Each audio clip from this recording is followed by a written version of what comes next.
Hey, what's up, guys? This is Josh with the Get Business Credit YouTube channel. Um, Another live cast that I'm doing today, a Q&A, and covering also some um, auto finance for business. So since the cast just started, I'm going to give a few minutes to let other people join in that may be a little late joining in.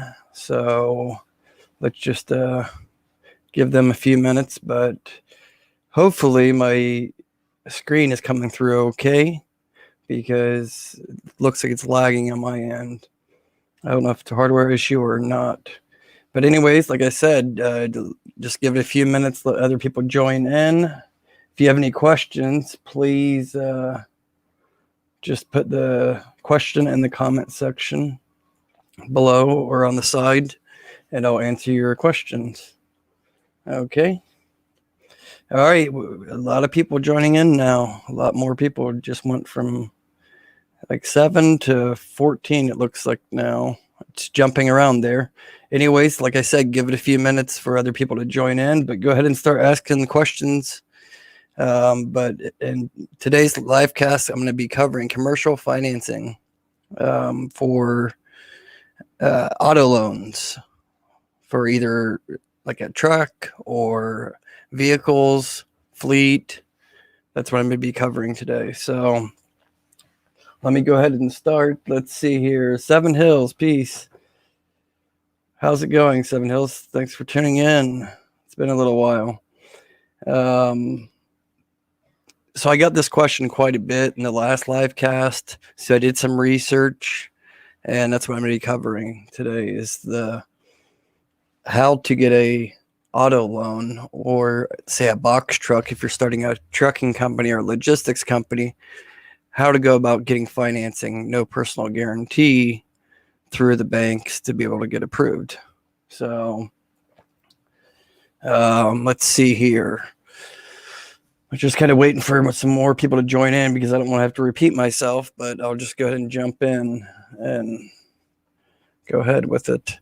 So with traditional financing for commercial vehicle financing, you're going to need to have a very strong business credit profile.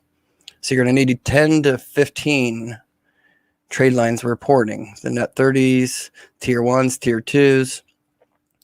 So it doesn't mean you need 10 or 15, all on one, say Dun and Bradstreet, or 10 or 15 on Experian. You only need about 10 to 15 combined with Experian, Equifax, and Dun and Bradstreet. So if you have, like, say 4 or 5 on Dun and Bradstreet, 2 or 3 on Equifax, and say 4 or 5 on Experian Commercial, then you'll be fine. But it's not the end all. You also need to show that you also have high trade lines.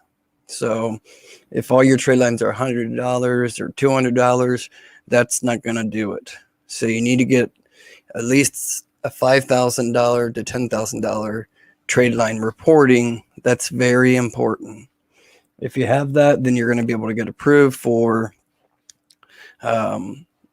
financing with, say, Ally Bank.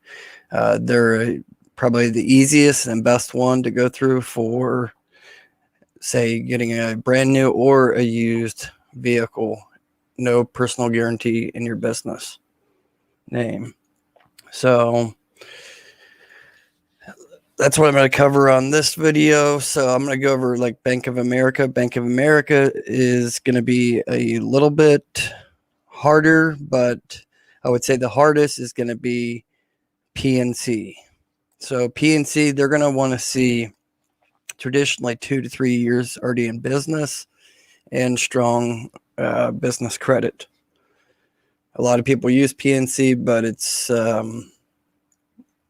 they're a lot more strict when it comes to auto financing for businesses, especially if you're a new business. PNC is not going to be an option for you, even if you have strong business credit. So that goes back to, let me click back to the screen here, Ally. So Ally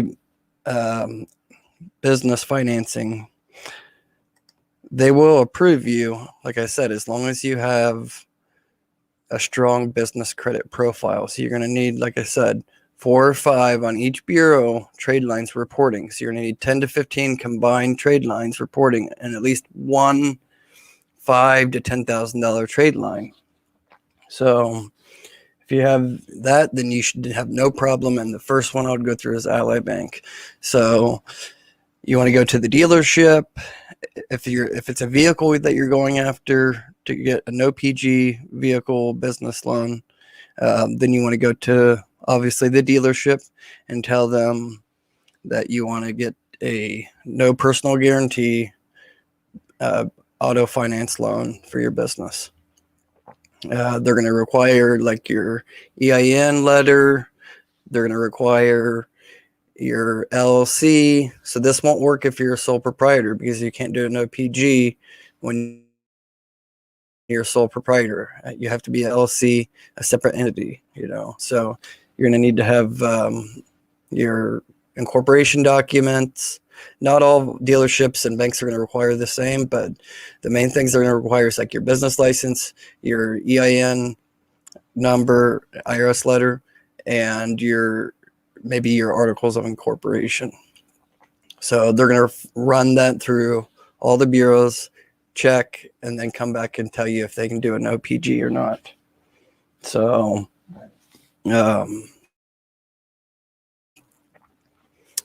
so that's what the dealership will do. They have several others that they're going to run through. Is like, say, Ford Motor Credit is one that you can get approved through as well.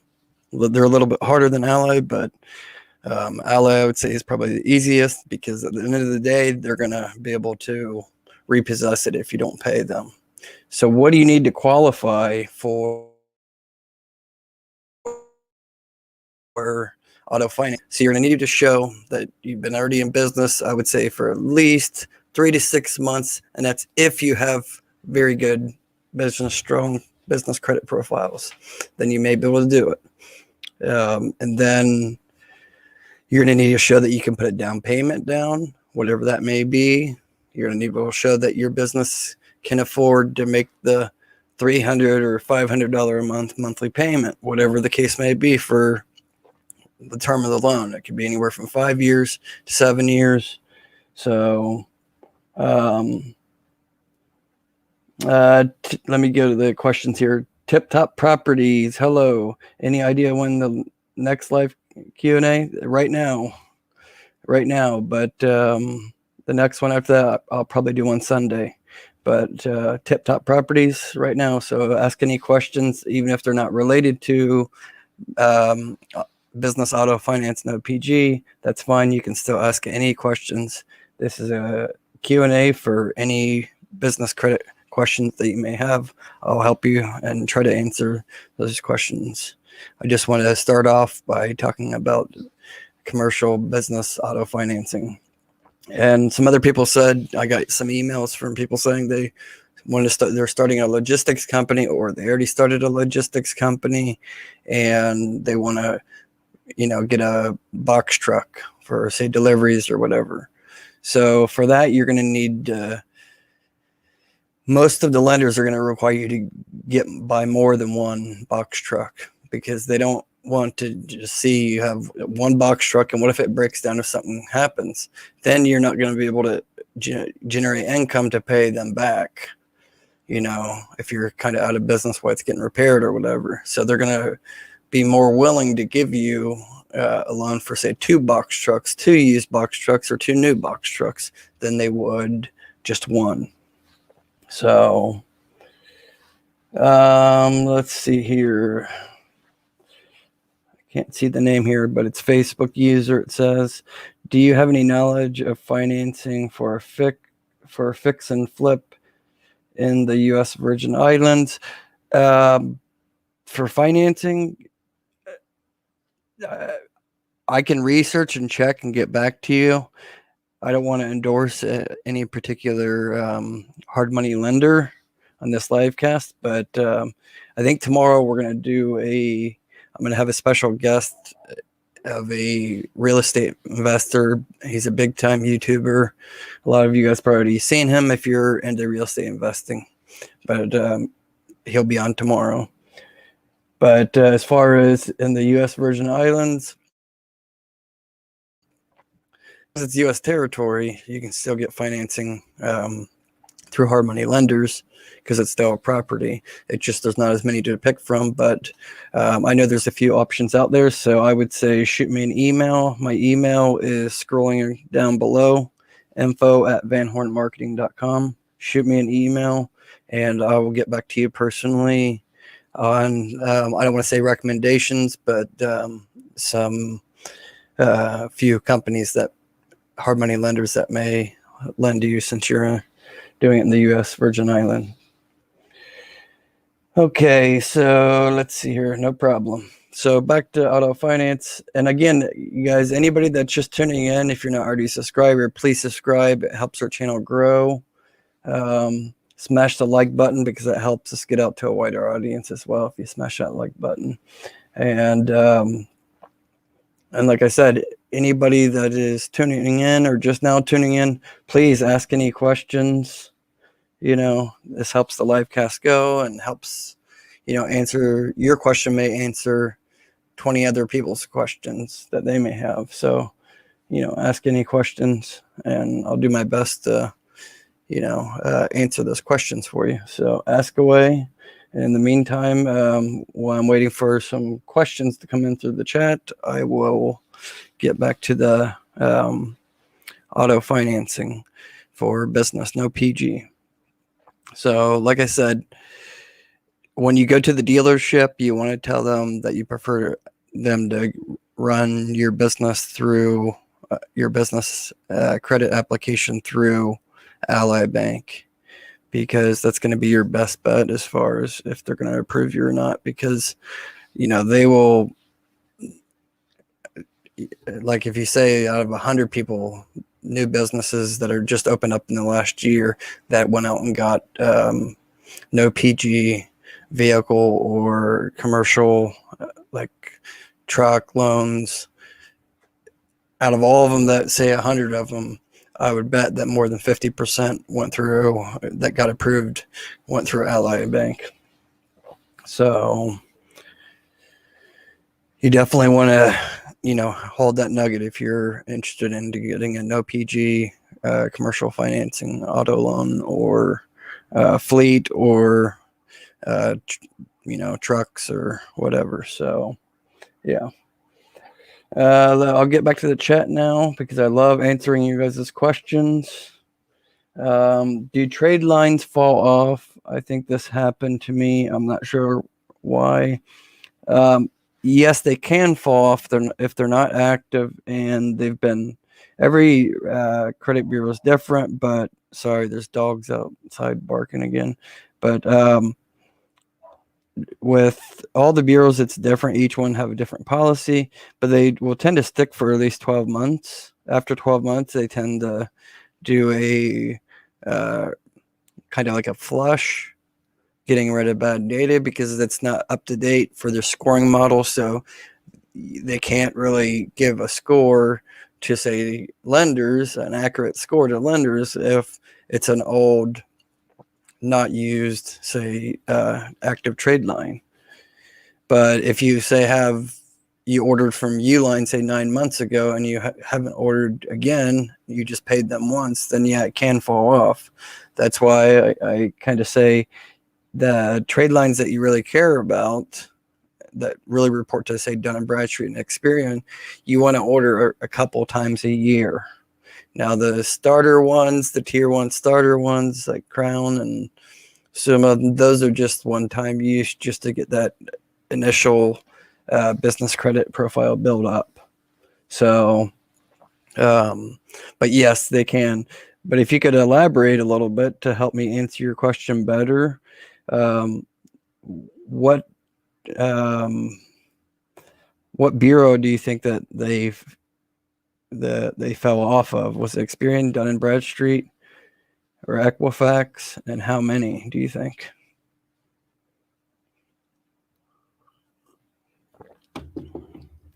Hey, welcome, EG. Let's see here. EG, how long for Divi to approve? It depends.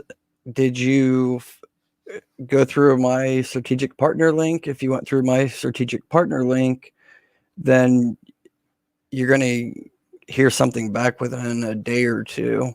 The whole process can take as much as 4 to 5 days. And I know this because I just walked through one viewer through the application, and it was all done in less than 1 week. So if you just went through another link or you went through their main website and you haven't heard anything back yet, and it's been more than a week or two, I would suggest you to use my link, reapply using my partner link, and you can also shoot me an email and I can check with the back office of Divi, because like I said, I'm a strategic partner with them. So I can find out details on your application if you go through, if you did the application through my strategic partner link. So I hope that answers your question. But yeah, EG, shoot me an email no matter what, and I'll try to look into that and help you out. My email is scrolling in the ticker below, info@vanhornmarketing.com. Okay. Pamela G, I believe it was Equifax. So I noticed some things are happening with Equifax, and it's not just new. It's been like this for like the last 6 to 8 months. Either a lot of people are getting a lot of trade lines reported on Equifax for tier 1 and tier 2 vendors, or they're not getting any at all, or they're falling off. Why that is, I don't know, but I think they're refreshing their system more often.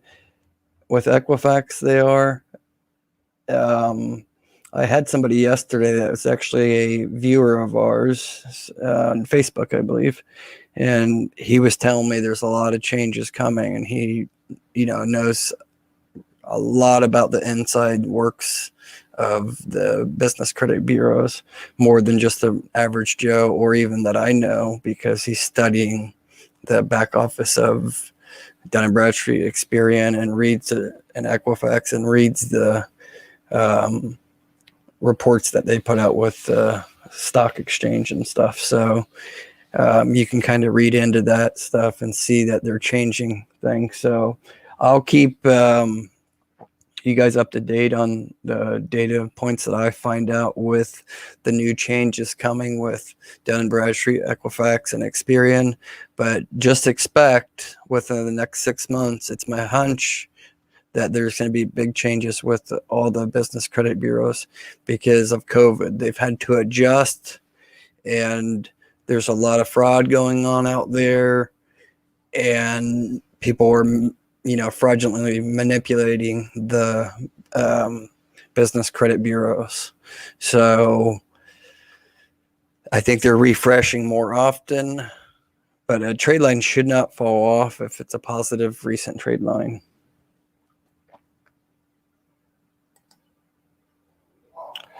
Facebook user, how can I check my business credit? I'm just starting.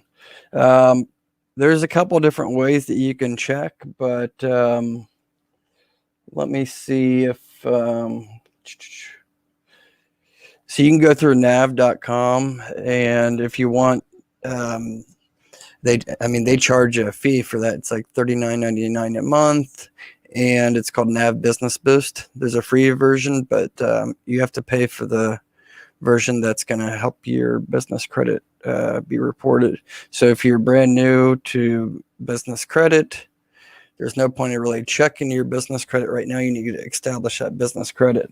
So shoot me an email, Facebook user. I don't know your name. I can't see it right now on here, but shoot me an email. It's in the ticker, info@vanhornmarketing.com, and I'll shoot you a link. You can sign up, through my partner link with Nav, but I can really advise you the best way to not waste your money right now and start building up the trade lines. So, but with Nav Business Boost, it can they report that payment every month as well. So it's an active trade line. Okay, so I hope that answers that question. Like I said, just shoot me an email. EG, thanks. Pamela, good to know. Yeah, so I know there's a lot going on with the business credit bureaus that is behind the scenes that nobody knows about right now. And I think they're all working together to come up with a better algorithm for all of their systems, and it's all due to COVID. Just like on the personal credit side, there's now the FICO 10 that just got released last month. So, and you can't really see that on myfico.com or fico.com. You can't pull your FICO 10 scores, but it's already starting to be implemented. So, it's like in beta stages. Lenders are going to start to be testing it out and using it. So that's definitely something that, I think on the personal and business side of credit, that's all going to be changing. I would say by June or July, we're going to be talking, a lot about different changes that's went on between now and June or July that are going to be implemented. So let's see here. Dr. Sean, the LPC. Dr. Sean, thanks for joining us. And you look like you're new to the channel. Please subscribe. I'd appreciate it. But this is probably the number one question I get constantly. It's a question I've covered in all the live streams and other videos of mine and on the Facebook group. But when should you pay the invoice?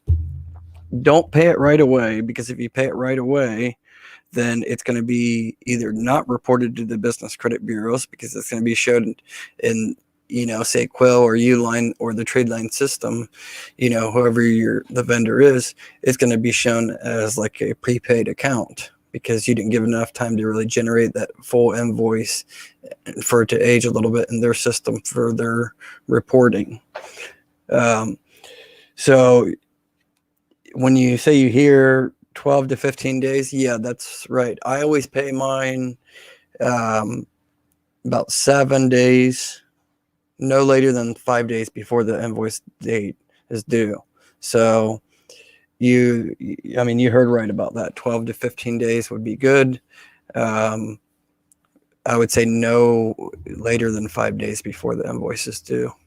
That's the latest.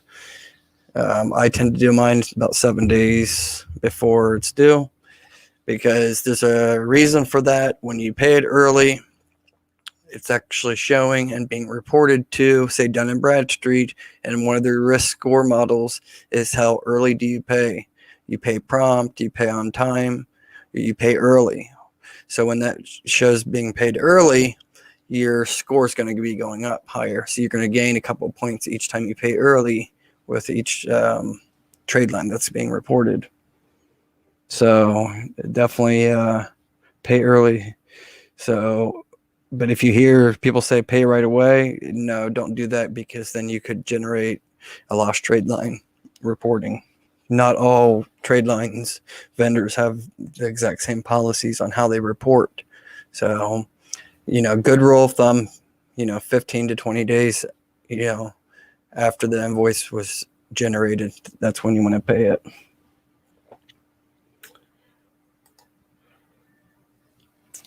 Thanks. I subscribe. Been watching your videos. Good stuff. Well, I appreciate that. Appreciate that so much. Helps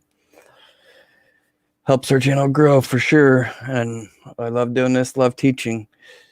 So what about everybody else? We got quite a few people right now that are tuned in, but not a whole lot of questions asked. Any topics you guys want me to cover, just put it in the comment section. You don't have to ask exact question, just put a topic and I'll go over a particular topic if you want me to. So I know a lot of people have sent me personal emails asking about when I'm going to do a video about the like top tier 2 elite vendors. That I should be releasing sometime next week. So those aren't going to be your typical tier 2 vendors. Those are going to be the, high tier 2 that are either going to give you funding, or very high limits. And that's what's key is you need to have like a $5,000 to $10,000 trade line reporting to Dun and Bradstreet and Experian in particular, if you really want to scale and leverage your, fundability, I should say, your leverage power using no personal guarantee. Those are the trade lines that you really need, but there's no way you can get those starting off. That's why you have to work your way up, through the tiers, tier 1 and tier 2s. Let's see here. Gorilla MacGyver, good to see you back again. Can you talk about dealing with D&B? So in what way? Let's see here. I couldn't apply online, and when I called the rep, was rude. Yes, they are very rude. Not all, but there's a lot of them that are, very rude, especially if you didn't get a sales rep and you just got a regular, representative. If you got a sales rep and they tried to upsell you to, say, the credit builder, and you flat out told them no, then yeah, they can turn rude as well, because that's how they earn money. They earn money on that. So you said you couldn't apply online. You mean to generate your Dun and Bradstreet number, or are you trying to sign up for one of their services?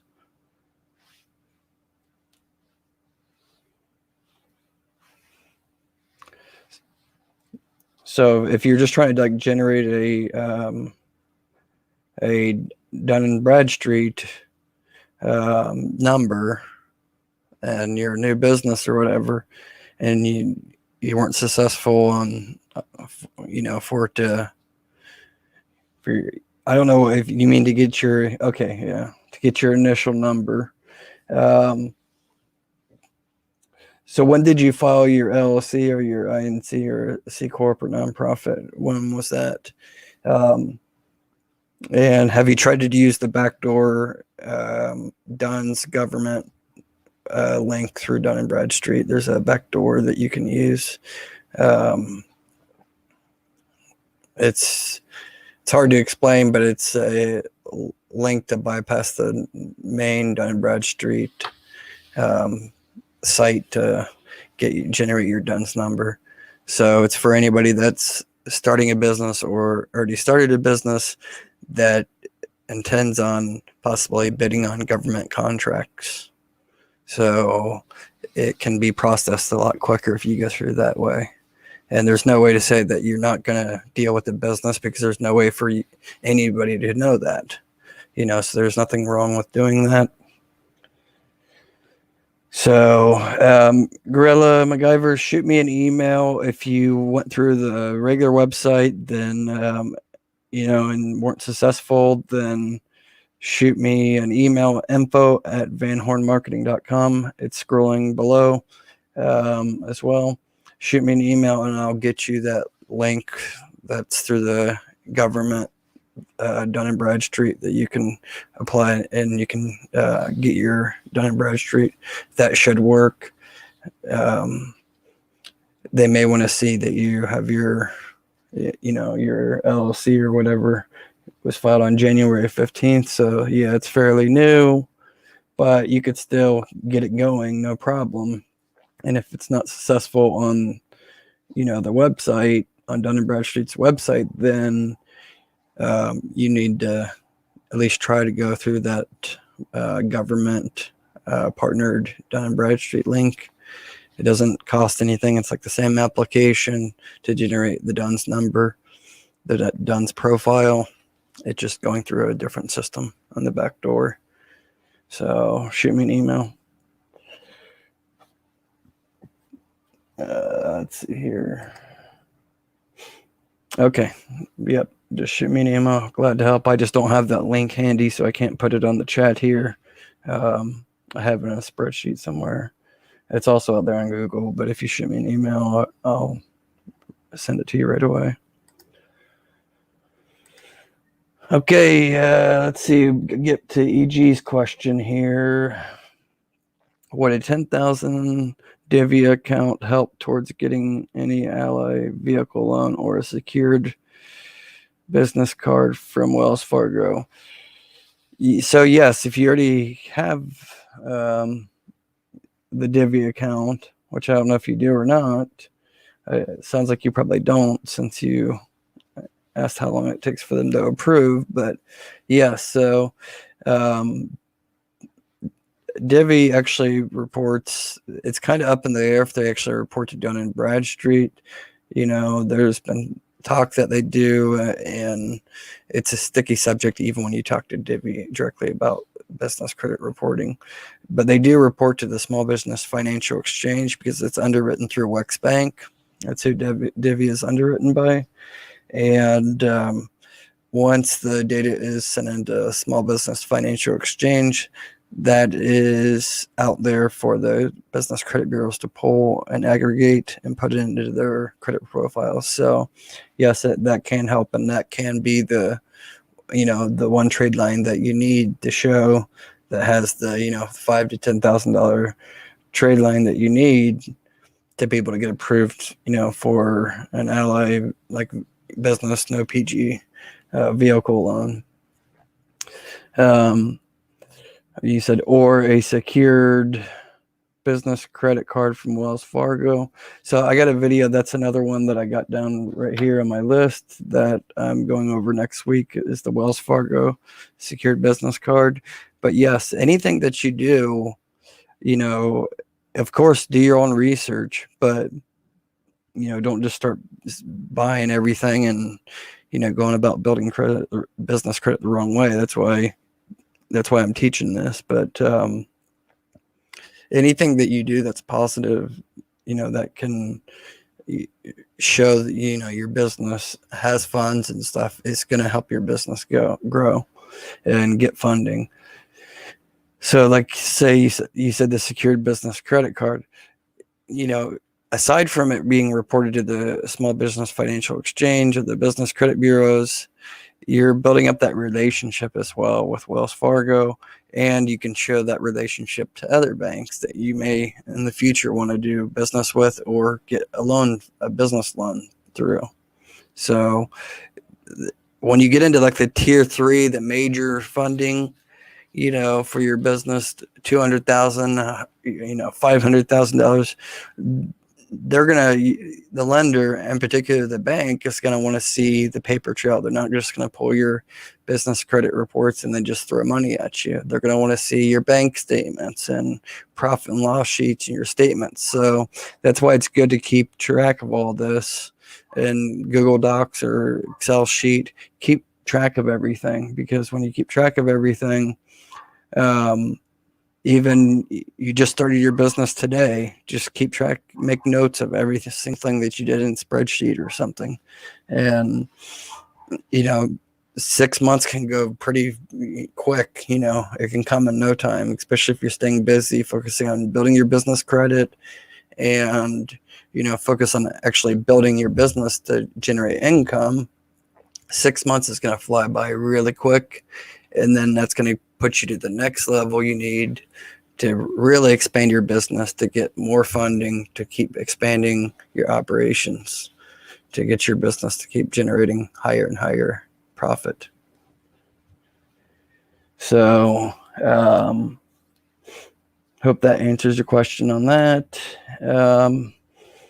Any other questions from EG or Gorilla?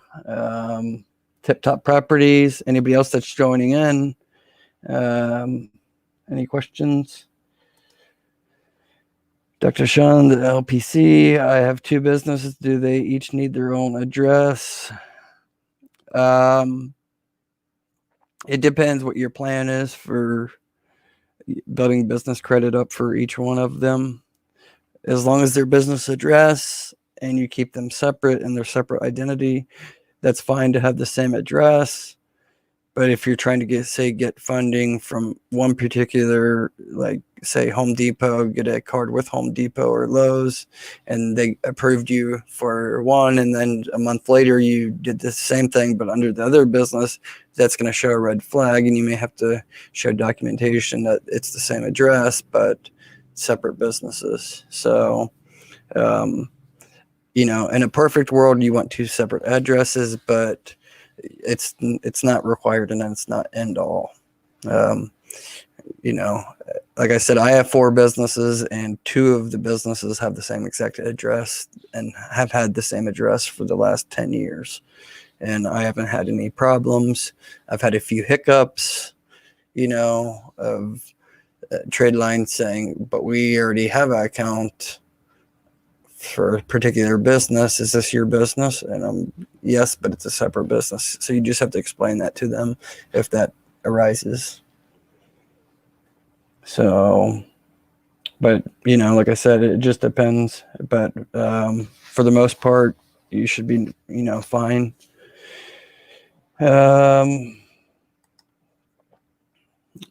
Gail Jones, do you suggest using a personal credit card for business use? No. Even if you don't have business credit built up, to take your, it depends what you mean, because that can be, constructed a few different ways. Do you suggest using personal credit card for business use? You can to leverage to fund your business in the beginning, but what you really want to do is, if you don't have the funds, of course, you're going to have no choice than use your personal credit card. But if you have a good personal credit and you have a personal credit card, you can go through Chase or Navy Federal, any of the major banks, and do a personal guarantee and use it that way. It's still going to be the same as using your own personal credit, but the benefit is it's going to be reporting also to your business credit profiles. Not all do, but most do. Say for instance, like Discover, they will report to, and I believe Bank of America report to, even if it's a personal guarantee credit card, they're going to report to the business credit bureaus. So, if you have to use your own personal credit card and your credit's not that great, then yeah, you're kind of stuck doing that. But if your personal credit is good and you don't mind doing a personal guarantee for 1 or 2 business credit cards, because pretty much 99.9% of every bank is going to require a personal guarantee for a business credit card. It doesn't matter how good your business credit is, they're not going to do it. Some of them, they won't report it on your personal credit, but they still want a personal guarantee. So you really have to, like I said, it doesn't matter if you've been in business for such a long time and you have $1 million in the bank, you're still going to have to do a personal guarantee with the traditional banks and credit unions. So, yeah, so personal guaranteed card, what that basically means, so you must be just starting out building business credit or just started your business. So, Gail, the personal guarantee card, it's not an actual card. It's when you apply for, say your husband or your child or your parents or whatever, say they have bad credit and they go try to get, say, an apartment or a auto loan, and their credit's not good enough, so then the dealership or the bank's going to come back and say that either denied or you need a cosigner. So you need to cosign somebody with good credit. So that's what a personal guarantee is in the business terms. So when you try to get a business loan or a business credit card, even if you have very good credit, when you're going through the business application for whatever funding that is, there's going to be a section on there that says personal guarantee. So that somebody's going to have to be personally responsible that owns at least 20% of the company. So you're going to have to put your social security number and all that information of your own, and they're going to check your personal credit. Sometimes they don't. Always depends on if it's like a leasing company, that sometimes they won't even check your personal credit and just make you put, down payment down. And, they will only come after you if they have to personally. But they basically can sue you if you don't pay them. That's why you have to personal guarantee. And if you run your business into the ground, they have nobody to go after. And, banks would be losing so much money if there wasn't a requirement for personal guarantee. So there is fintech companies like Divvy and Brex and others out there that require no personal guarantee, but they work kind of as the same as American Express, like a charge card. They're still going to check your information out, but there is no personal guarantee. So if you default on them, I'm not saying to do that, never do that, but they can't come after you personally. So hopefully that, clears that up. Let's see here. I just had right when we were talking about that. Yeah, thanks, makes sense. Yeah. Right when we were talking about that, I had a thought that just came in and then just came out, a topic that I was going to talk about. And maybe it'll come back to me. Let's see here. We got more people tuning in, just jumped in. Welcome, you guys.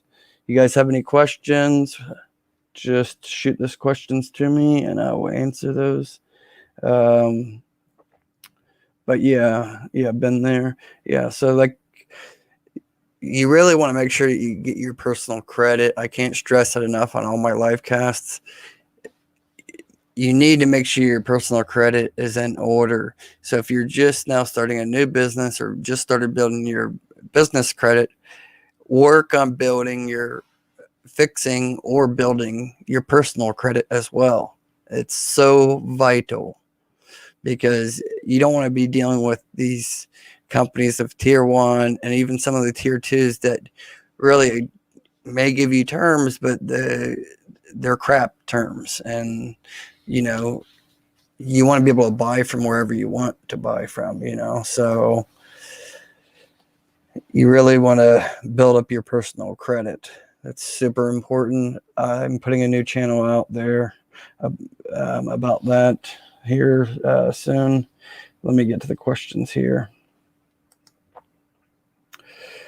E.g., does a personal guarantee involve a hard inquiry on a personal credit, and can you remove that hard inquiry after that, or will it cause issues? So, e.g., you must know a little bit about personal credit to even be asking that question. So that's good. So, does a personal guarantee involve a hard inquiry on personal credit? It depends who it's through, but most of the time, yes. Like I said, there's some out there that they just want you to personal guarantee it, but won't do an actual hard pull. They'll just do a soft pull. So it just depends on the actual institution or the lender or the trade line or the vendor. So, but can you remove that inquiry? We're getting into sticky subjects, that I don't want to advise one way or another, but you could, I guess, remove it, but that's getting into a sticky subject that I'm not going to cover on this channel, so I'll cover that on another channel that I'm building up. Let's see here. Gorilla MacGyver, do you teach personal credit repair? So I've been in personal credit repair since 2008. Like I said in my past videos, I sold my credit repair company back in 2018 to somebody out in California. I'm still in touch with them. It got to be too much of a headache, and with the government changing laws on you can't charge a actual credit repair monthly fee. It has to be a setup fee, and the wording and everything. They changed laws, so it got too kind of crazy, and I don't want to deal with 1,000 clients for $100 a month either. It's too much work to do. So I rather take on just a few clients and charge a higher fee, but then be able to do one-on-one, either teaching or, helping fix the personal credit through several different methods. But I have a new channel. I haven't launched it yet, but just stay tuned, because when I launch it, I will make a video about it on this channel. But it should be probably sometime in the next 1 to 2 weeks. I'll launch that channel. It's going to be 100% solely dedicated about personal credit, fixing your personal credit, removing negative things off your credit report, getting unauthorized inquiries removed. I'll teach you how to do it with TransUnion, Equifax, Experian. Each one of them has different processes for all the different, say, charge-offs, your paid charge-offs, your collections, your 30-day lates, 90-day lates, 60-day lates. I'll be teaching all that on the other channel. I just didn't want to, talk about it and teach about it too much on this channel, because it's dedicated to business credit, and I don't want to lose subscribers and viewers if they have good personal credit. It just doesn't make sense for them to watch me if I'm going to half the time be talking about personal credit repair. So I will make sure everybody knows about that channel once I launch it, and I'll teach credit repair on that channel and all the different methods, because there's 100 different methods out there. And I'll also teach the trade lines on how to get the trade lines. If you go from, say, a 550 FICO score to a 750 FICO score, what trade lines to get, so you're not wasting hard inquiries on your personal credit, because that can kill you no matter what. Even if you have a 750 FICO score and you got 20 hard inquiries on, your tri-merged personal credit report, you're still not going to get approved. It makes you look desperate when you have all those inquiries. So yeah, I'll let you guys know about that, because I know a lot about business credit, but I know a heck of a lot more about personal credit, and I'll actually show you my own journey on my personal credit. I'm in the upper 700s on FICO 8 and FICO 9, 750 to 790, and I've had to repair my own credit, 3 or 4 times now, and I've repaired a lot of families and friends as well, personally, just recently, and boosted their scores from, say, 590 to 690, 720, just in a matter of 4 months. And it can be even sooner than that. It just depends on how bad your credit is and what it actually is, if it's aged, if it's new, All right, so MacGyver, you got a subscriber for that channel? Yeah, definitely appreciate that. I'll let you know on that. Yo Jones, are you going to be doing live videos on personal credit soon? Yeah, on the new channel, that I'll be doing a lot of live videos on that as well. But I'm going to be covering like the live videos, and I'm going to be doing like the live Q&As just like I'm doing on this channel. But I'm also going to be doing trade line videos. I don't want to say trade lines, but credit cards and lines of credit you can get on your personal credit, ones that don't do hard inquiries, no credit check, and ones that do credit check, and what good credit products are out there. So the channel won't be just solely for people with bad credit, although that's what the channel will be probably 75% geared towards. But I'll also be doing reviews on high limit credit cards, such as like Navy Federal is one, and First Tech Credit Union. So, stay tuned for that, because I got a lot of information coming out there about that. Let's see here. Willie Cafe. Am I saying it right? Willie Cafe. You the best. Appreciate it. Thanks so much for joining us. And everybody, please hit the subscribe button if you're not already a subscriber. And definitely, you guys, please smash that thumbs up right now. All of you guys, please, because that really controls the YouTube algorithm for people that can tune in right now that aren't already subscribers. So please smash that thumbs up right now, that like button. It means a lot to me.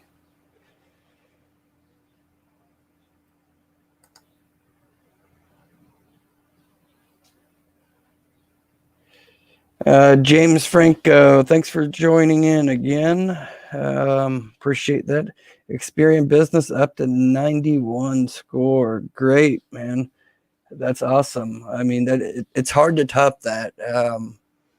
You know, I think that's the highest I've mine fluctuates between like 88 and 91 every month for my main business, but it's kind of hard to top that. You don't really see too many Experian credit scores above 91.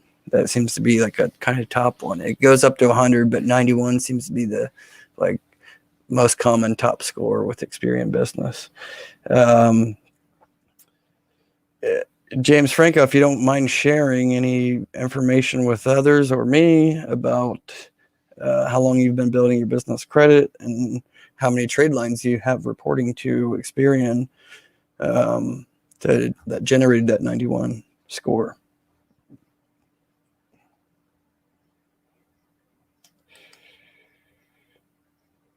Gorilla MacGyver, how can I support your work? The best way to support is just stay tuned and follow my videos and share my videos with others, either on Facebook or friends, family. That's the best way that can help me, grow my channel. I mean, that's the goal here for me is growing my channels. Let me see, catch up because these different comments I'm getting some private comments coming in as well through private chat from some of you guys. And I'm fairly new to this live cast. Or the stream. I'm fairly new to the StreamYard casting software, so still learning it.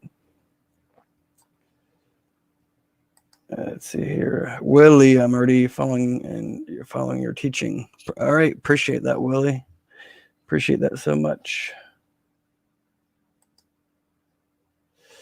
James Franco, for less than 1 year and 5 trade lines. That's good, man. That's good. Good work. Just keep building up those trade lines, even with having a 91 FICO, or not FICO, but Experian score, Intel score, because that can fluctuate and change just as mine does. But if you're at 91, that's good. Just keep doing what you're doing. But just like earlier, some other viewers commented and said that some of their trade lines dropped off and their scores have dropped as well. So it's kind of a constant battle. Just make sure you don't just let your business credit trade lines just be stale, for more than a couple months. So you want to, keep either ordering from those trade lines that you have, either higher dollar amounts, because the higher the dollar amount, the better your score's going to get as well. And it's going to help you get those higher limits that are in the elite tier 2 trade lines.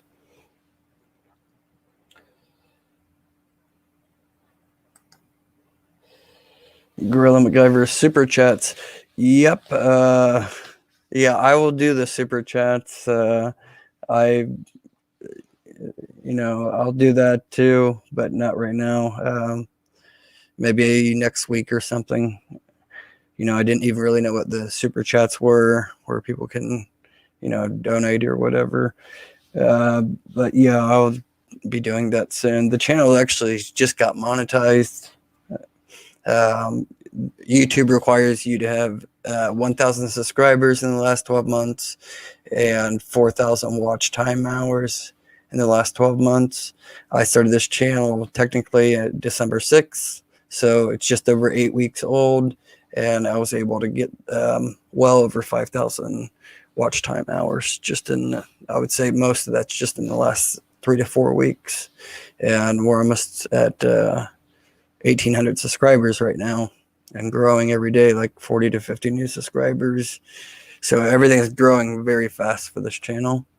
Most people, it takes them a year to do what I did in 8 weeks or so. So not bragging. Well, yeah, I am bragging, but if you're familiar with YouTube or whatever, watch other people's videos about teaching YouTube, how to grow a YouTube channel, you can see that most people, it takes them 6 to 12 months to, get even 1,000 subscribers and 4,000 watch time hours. So I'm proud of myself on what I was able to achieve on that. So yeah, just stay tuned. I'll be doing that. I won't turn down beer money. Let's see here. James Franco, I bought something from Uline like 8 years ago, and I'm not sure if that's what did it. Also, your business has already been established for 8 years. You just didn't start working in your business credit until a year ago. So yeah, that plays definitely a factor into business credit, especially once you start getting the newer trade lines on an already existing aged either corporation or LLC. So you likely are gaining about 10 to 15 points in their algorithm as far as Experian goes, being a business 2 years or older.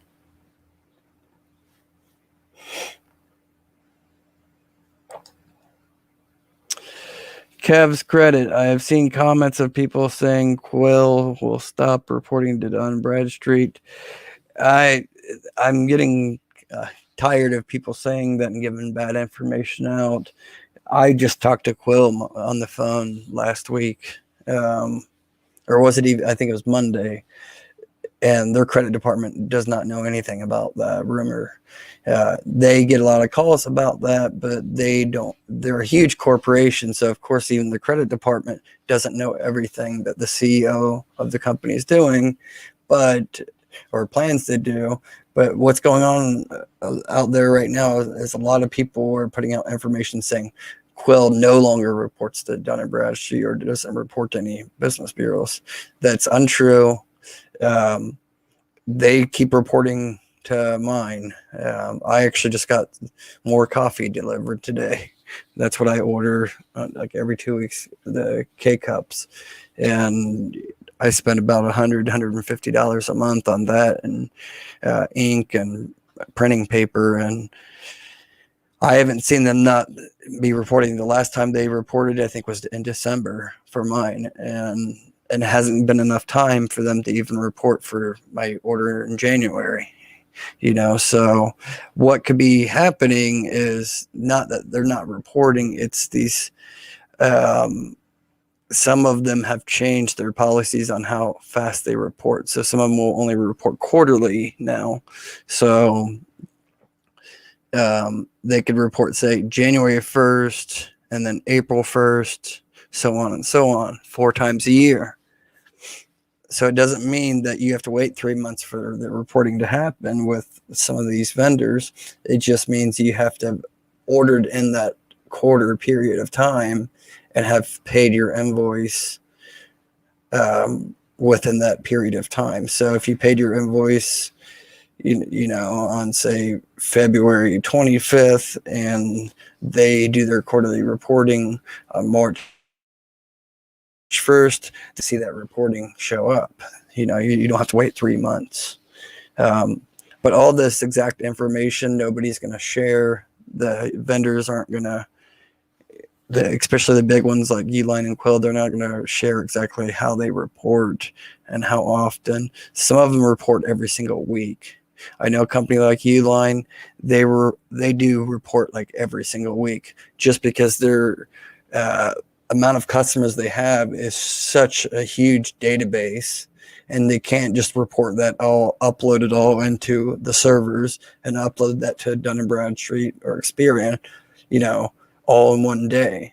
So they have systems that are generating that and constantly uploading it, either every 3 days or every week. It just may not get updated in your report for, a month or whatever. That just also depends on the business credit bureaus. So it's like a triangle, uline or quill or the vendor here. Okay. And then up here is, say, the what do you want to call it? The server that they're uploading it to. It could be their accounting software, or you could say the cloud. Okay. And then you got Dun and Bradstreet or Experian here that are pulling that data down. So the time between that triangle, when they send it up and they're pulling it down, there can be a gap in between there. So, there's so many factors, that factor into that. I wouldn't focus too much on, on that kind of, I don't want to call it nonsense, but I think it's nonsense about Quill and Uline not reporting. Granger isn't really reporting anymore, but there's talk out there that they do report if it's over $3,000. So, but for so I mean, if you follow my videos, you'll see that I'm constantly weekly updating information, but don't spend too much time on like, oh, it's not reporting yet. It's already been 45 days or 30 days. I already paid my invoice. Why isn't it reporting? Put some effort into keeping track of that. Like I said, do an Excel sheet or whatever and keep track of the dates you paid and stuff so you can, kind of have an idea. But don't let that control your business credit building efforts at all, because that's going to mess with your brain. So you want to focus on just keep building those tiers, tier 1s and tier 2s, and just focus on keep getting those trade lines. The more you get, the better.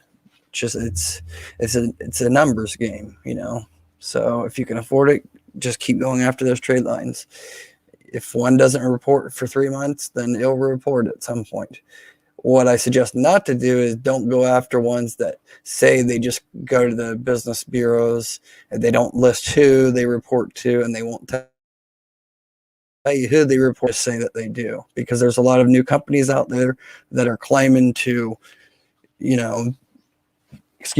report to business credit bureaus, but they are not, and they're not breaking any law because they're not telling you, who they are reporting to. So if they said they're reporting to Dun and Bradstreet and they don't, then, if it's a big enough company, they could be a, class action lawsuit against them if they're lying, so you want to watch out for these new companies that are popping up.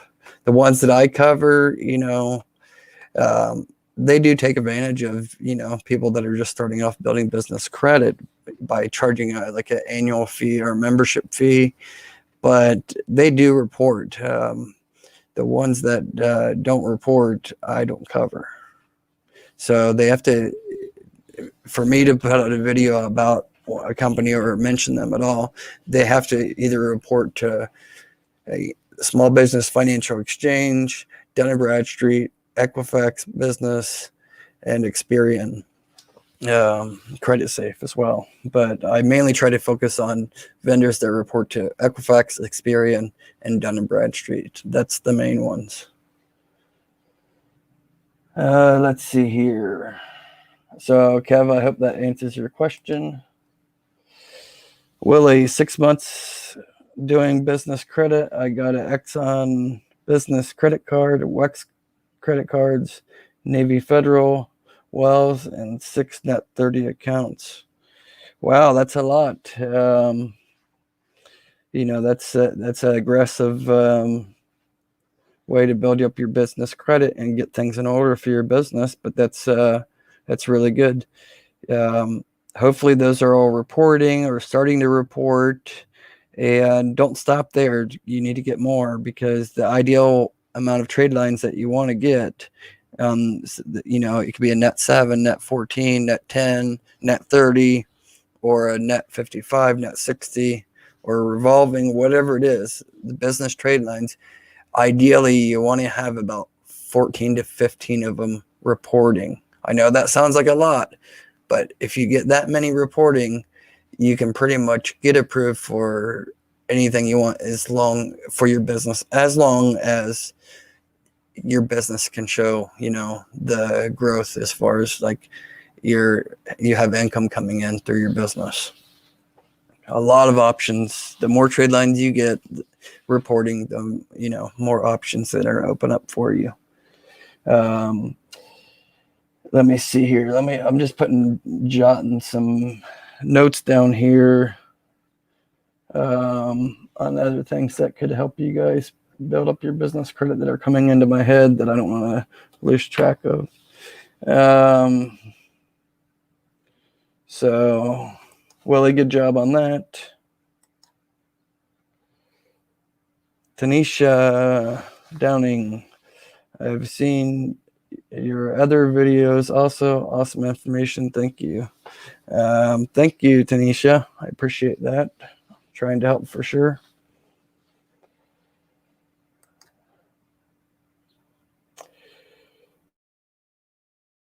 Let's see. Gorilla MacGyver. Ain't nothing wrong with bragging if you put the work in. Exactly, guys. That's what I keep stressing out to you guys, because I really want to teach, especially a lot of you guys are new business owners and just starting out building your business credit. If you put your mind to it, you can succeed. Even if you only have $1,000 or $500 and you just started your business, you took the first step, at success. Don't give up. Just keep at it. It could take you 2 months, 3 months, 6 months, a year, 3 years, whatever. But if you stay with it long enough, you will succeed, period. I'm proof of that. One of these days I'll get into my back history, but, I didn't come from money, and, I've sold several companies. I'm not a multimillionaire. I'm not going to say that, but, I'm not off either, because I don't want to sound like a snob, but, I live comfortable, so put in the work, not just on the business side, but on your personal side. Stay on top of your personal credit and your business credit. Stay on top of things. If it gets overwhelming for you and you have some extra money, go on Fiverr or Upwork and hire a virtual assistant. You can get those for, anywhere from $100 to like $300 a month, that will literally keep track of everything for you and remind you of things, that you may be overlooking. You train them to be basically your assistant, so you don't need to be able to afford a $1,500 or $2,000 a month employee and have to pay insurance or benefits and all that, when you can hire a virtual assistant. They may be from the Philippines, or they could be even from the US, that they're just a stay-at-home mom or something, and they'll do work for you, just help you with tasks. So I've been using virtual assistants for many years now. So it's definitely you want to have a virtual assistant if you start to feel overwhelmed and there's too much coming in, and you're trying to build up your business credit, because you're trying to also build your business up.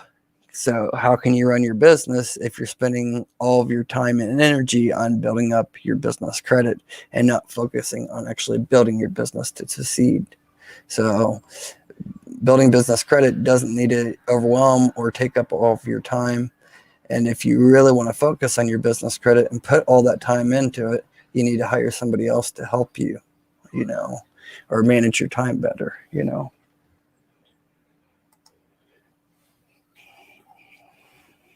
Cavs Credit Wells Fargo secured business card report to Experian Business.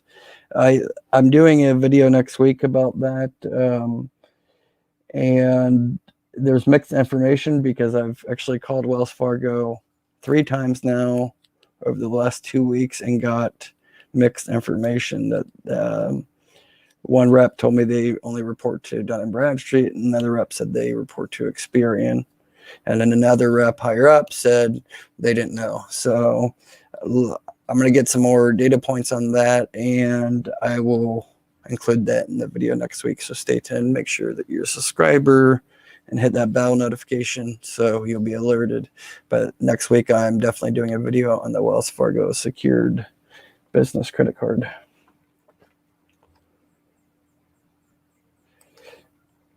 Hey, what's up? Wilbur, Business Credit Vertex, my buddy here. Just tuning in. Any subscribers of mine, definitely check out Business Credit Vertex. Check him out because he does a lot of the videos similar to that I do. He just covers them more on a personal basis as far as what he's actually experienced himself. I do that as well, but I also teach things that are secondhand knowledge as well. I don't put out information that I don't know to be at least 99% accurate. And I will correct myself if the information, is incorrect. But, things are constantly always changing. So what I say today could change with a company policy in a month from now. So that's why, these videos I'll be continually doing these videos and updates. That's why you'll see all these updated videos by different YouTubers out there that update information. So again, if you're not already one of Business Credit Vertex subscribers, Wilbur subscribers, head over to his channel. Not right now, but after this cast, go over to his channel and subscribe. He has a lot of cool content out there. So, and I'll remind you guys at the end of the cast as well. Yeah, what's good, BBC? Check your videos out too. Yep, Gorilla. Amara Penders, thank you for your videos. Tier 2 and Tier 3. If I want to apply for 10 credit cards in the same week, will it make my business credit look bad because these inquiries? What type of effect would that have? Okay, so bad. So first, this is my personal feeling. There is no per se Tier 3. You can actually Google that. There's not a whole lot of information that's ever been out there about, say, Tier 3. So I don't know who made that up, but people put out there Tier 3, Tier 4. There really is only Tier 1 and Tier 2. Tier 3 technically is like your bank financing, your bank lending. There's just higher levels of, say, Tier 2, in my opinion. So let's see here. If I want to apply for 10 credit cards in the same week, will it make my credit look bad because of the inquiries? Yes, it will. Business inquiries don't have as much impact, and they don't really affect the credit score with the credit bureaus, the business credit bureaus, like they do on the personal side, where you lose 1 to 5 points per hard inquiry. You don't lose points with business credit pulls, but the people that are pulling your credits give you a decision. Some of them can see, depending on their level of membership with, say, Dun and Bradstreet, because, say Dun and Bradstreet, they got, 10 different sections of one credit report. So that's another video that I'm going to be going over next week, that I'm going to be showing an in-depth look at what a creditor sees when they're pulling your Dun and Bradstreet, and how much information they can actually see that you can't even see unless you have access to pulling someone's business credit reports. So, and, Dun and Bradstreet, that's how they make money, is, providing that data to, say, Home Depot or Synchrony Bank or Citibank. Those banks, they have to pay Dun and Bradstreet, to pull that credit. And there's different memberships that they may have with them that it only shows them, say, the paydex score, the basic information, the risk levels, or they may have, say, the full package with Dun and Bradstreet that costs the most and it shows the most in-depth. And that's what, say, banks like Citibank, that they can see pretty much everything. And there's 5 different scoring models with Dun and Bradstreet. It's not just Paydex score with Dun and Bradstreet. There's the risk score and delinquency score. I'll be covering all that. But yeah, definitely don't apply for 10 credit cards. And you really can't apply for 10 credit cards because I don't know of 10 business credit cards out there that are non-personal guarantee. There really is only like 1 or 2 out there. And you shouldn't be getting even 10 credit cards, personal or business. I'm not trying to be rude or anything. It's just you shouldn't be getting 10 credit cards at all like that. You should spread those out, and it's going to make you look desperate. It depends how much information that the creditor has, but they can see a lot of that information in those hard pulls on the business side, but they can't really see who they're from or anything like that. But you definitely want to space that out. But if you have like 3 or 4 or 5 in 1 month, not credit cards, but I'm saying credit inquiries saved through Dun and Bradstreet, it's not going to affect you too much. It plays a role, but not that big of a role on credit decisions for businesses. So I would advise against that. Just start off slow. It's not a sprint. Business credit is a marathon. It takes time.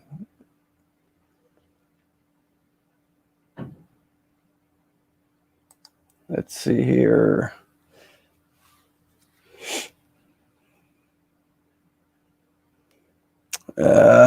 Josh, have you been able to confirm if LA Financial reports to the business credit bureaus? No, not yet. I actually covered this basically like what we talked about last week in the last live cast about business auto loans, no personal guarantee in the beginning of this live cast. So if you weren't tuned in for that, after this live cast, go back to the beginning. I went over about 15 minutes about LA Financial and Bank of America, PNC, and Ford Commercial Credit of no personal guarantee. I know that you already have the LA and you got approved with them. I haven't been able to confirm that yet, but I will definitely. I'm putting out a video. I know I keep on saying next week. I'm putting out these videos, but literally, I plan one day at a time. But it's on my list to do. So expect the business video about business no PG auto loans data points to be put out no later than Monday. I'll have that released and I'll have a definite answer because I will be talking directly with a senior executive at Ally Bank on the business commercial financing. So just stay tuned for that for sure, because I want to make sure I'm giving you guys out a correct information.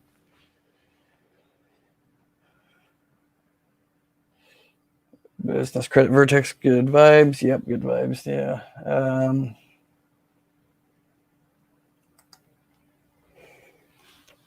Earl McDowell Jr. Josh, have you started on the production of the Elite Business Vendors video yet?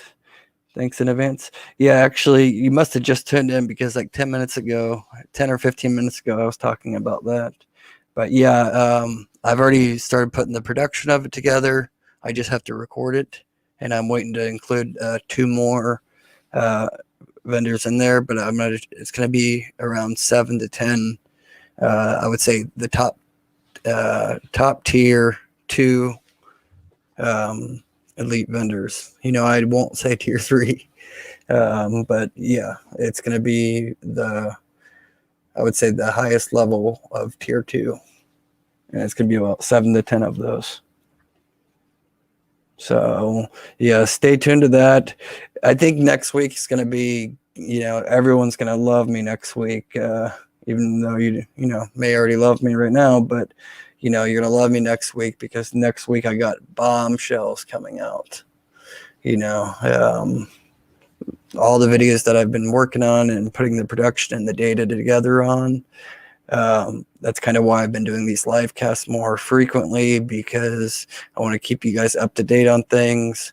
When I do an actual video recording that's not a live cast, it takes a lot of, it may be a 20-minute video, but the topics that I'm going over, but it may take 3 or 4 days of combined information. So it could take 12 hours to put together a 20-minute video of making sure I'm putting out the correct information and the correct data points, because I want to definitely give you guys, that's why this channel is growing so fast, because I'm keeping things real to you guys. I'm not cutting my videos. You don't see, I don't do cuts like a lot of people do. I make a mistake. I'm human. We make mistakes, and I want to keep everything real with you guys.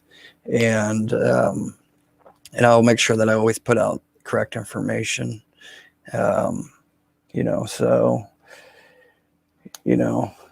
Just wait and you'll see.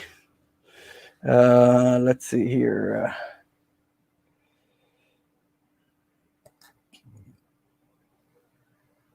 Casca, have you or anyone had luck with freezing all the credit bureaus, then applying for a business credit card?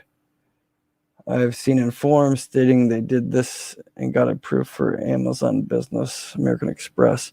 So freezing your personal credit reports and getting approved for Amazon Business, Amex, American Express. I know that does work to a certain extent, but for that to work, you're going to have those trade lines. You're going to have a good Experian and Dun and Bradstreet score. I know American Express pulls directly through Experian. I'm not sure if they all, jot that down and, make a data points about that maybe in a couple of weeks. But as far as like the American Express Amazon card, but I do know that they do pull Experian Commercial and Experian Personal. That's who American Express uses.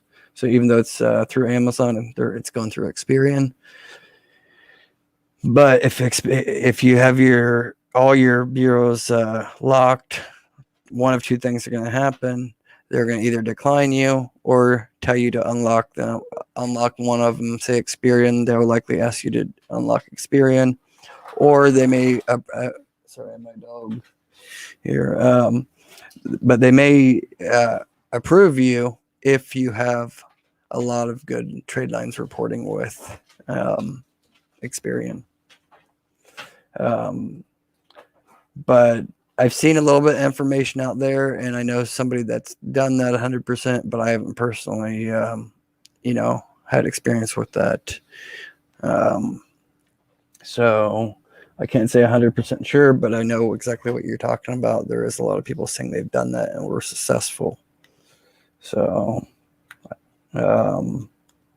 that's a video I'm going to be covering also about the Amazon Net 55 and Amazon. They also do a Net 30. Amazon has a Net 30 and the Amazon American Express. So I'm going to have that in a video that's going to combine with all three of the Amazon business credit products.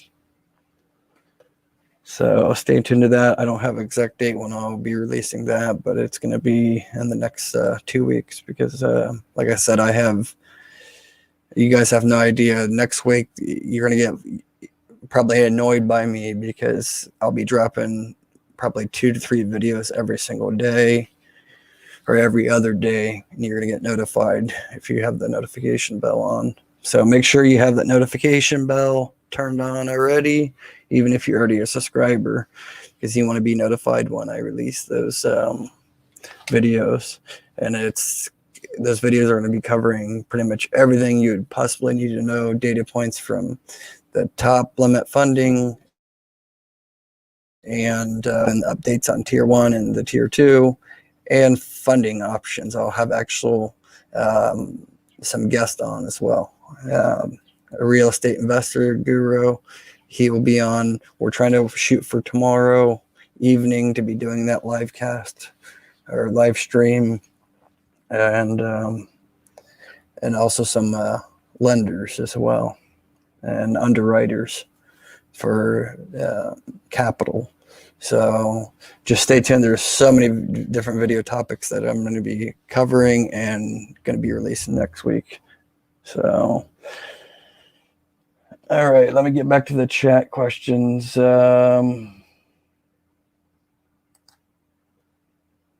Earl McDowell Jr., a no PG vehicle financing video would be suburb. Yeah, that's what I've, since our last live cast one, a few people were mentioning about no PG vehicle financing. That's what I covered in the beginning of this live cast, but I didn't cover it in a structured manner. I just kind of jumped around between answering questions that were business credit related and business financing for auto loans and box trucks and stuff. So I'll do an actual video that's pre-recorded about no PG vehicle financing and business credit on what you need, the requirements. That's going to be released also probably by Monday.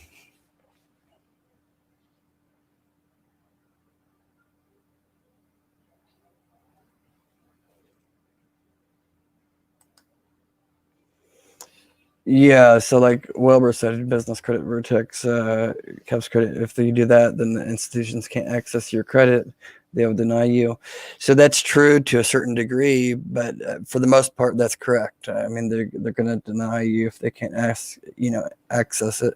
But I have seen, I know one person in particular that says they did the same thing that Kev's Credit was talking about, that said they did that and were able to get approved with the Amazon American Express card. So, but I know you can have no problem doing that with the Amazon Net 55.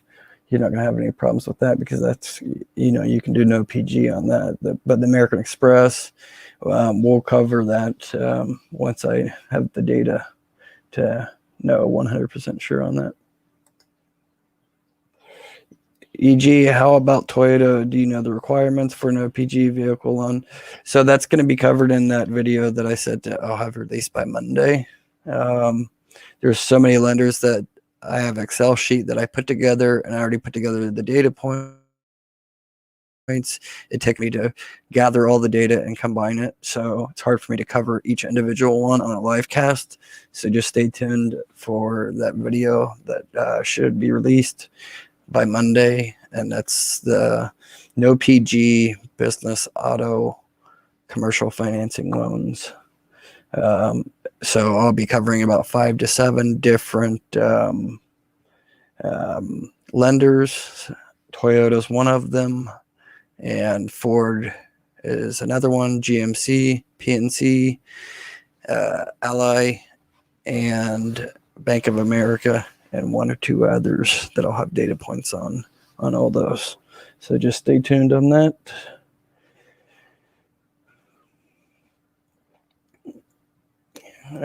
Let's see here. Thanks for the updates. Sorry for joining late today. Yeah, no problem, Earl. You can watch it later anyways. It'll be recasted or whatever, re-uploaded after the cast. If you want, you can rewatch the parts that you missed. But if not, then no biggie. I know I started the cast earlier than my last couple of casts, but that's kind of, I put a poll out the other day on YouTube, and a lot of people are saying they want me to do it in the afternoon. The majority said evening because I understand that's when, most of us are off work and have time to kind of unwind after dinner or whatever and be able to, relax and watch, binge on YouTube videos and stuff. So,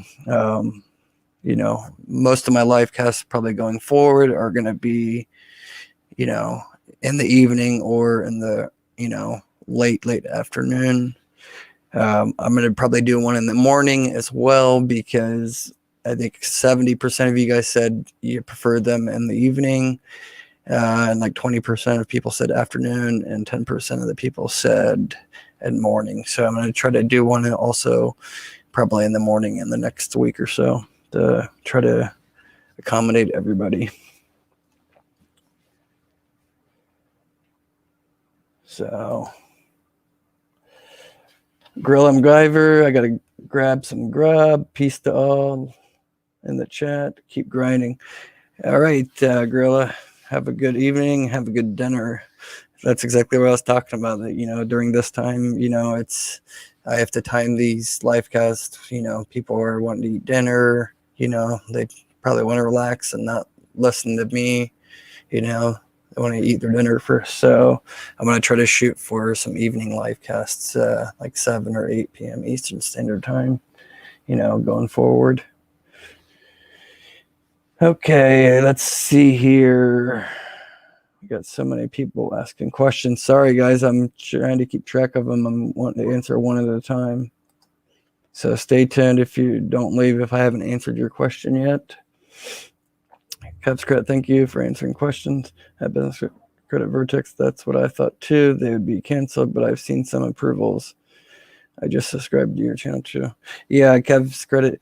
Yeah, I mean, you're right about that. I mean, I've seen one, you know, one of them from, I don't want to say a friend, but somebody that I know, you know, and I don't believe that they're lying. They got approved doing that. How long that's going to work, or if it's just a glitch and, you know, it won't work in the future, I don't know. You know, I don't have any data on that yet, but that is the only one that I've heard that, you know, people out there saying that it does work or it can work. But if you don't have good business credit or strong business credit profile, and then you're freezing all your other personal credit bureaus, then you're going to get denied for sure. So I would say that's only going to work if you have a very strong Experian credit profile, and they would probably even pull Dun and Bradstreet to at least check. Rebecca Cruz.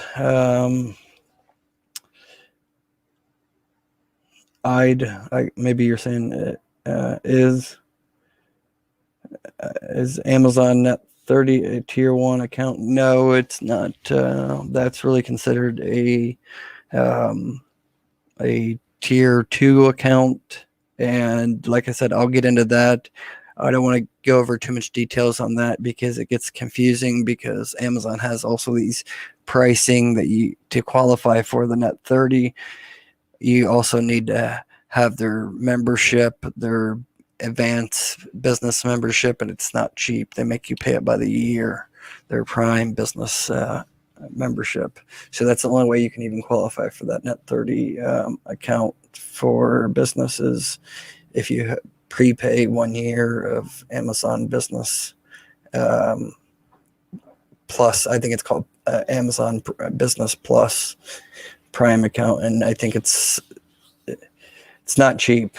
It's not cheap. I'll have all the data points on that. I don't want to put an exact amount, but they make you prepay it for, you know, a year. I think it's like $600 or more.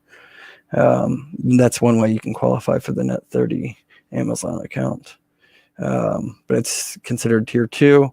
But I would say as long as you have, you know, already a Paydex score and Experian score of at least 70 to 75, you could probably get approved for the Net 30 Amazon account if you're willing to, you know, join their membership for that advanced business Prime membership.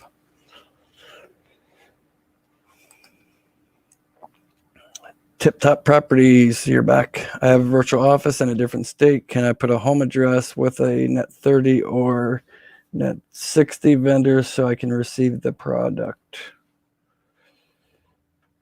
So most, you know, Net 30 accounts or Net 60 accounts, they're going to have when you order the product, it's going to have a billing address and a shipping address. So you can do that. You can put, you know, a shipping address for what you're ordering.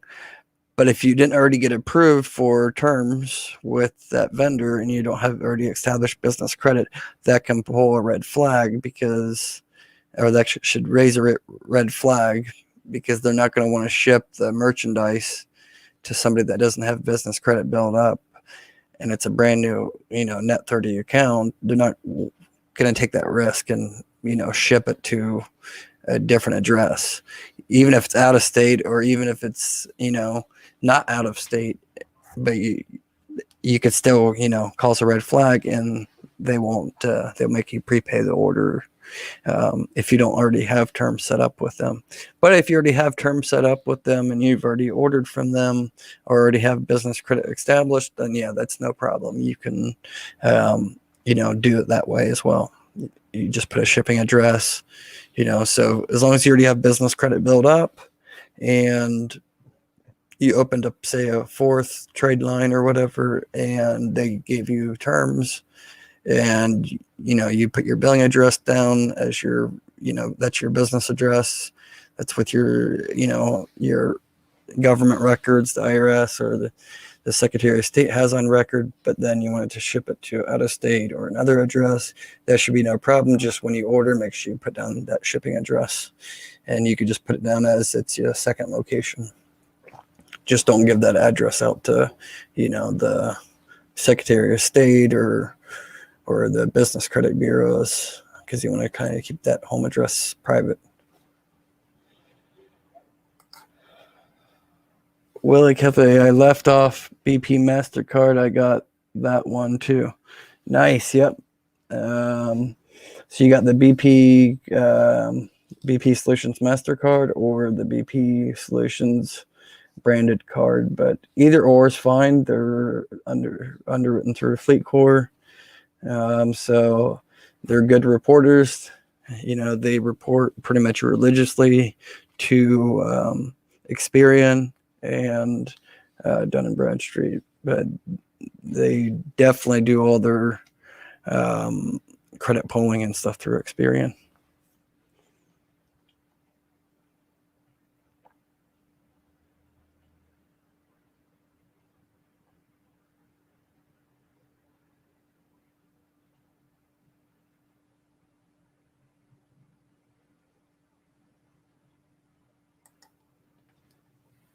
Yeah, business credit vertex. Yeah, I mean, I would say in 99% of all cases, that's correct. What Wilbur was saying. They won't ask you. They'll just outright deny you because it's not worth their time even to deal with it. But some institutions, especially on the personal side, they will reach out to you. But business side, it's different. But for instance, I know Discover and Navy Federal and a couple others will actually, if you're applying for a personal credit card and the credit report's frozen, they will actually reach out to you and ask you to unfreeze it. They usually will give you a call.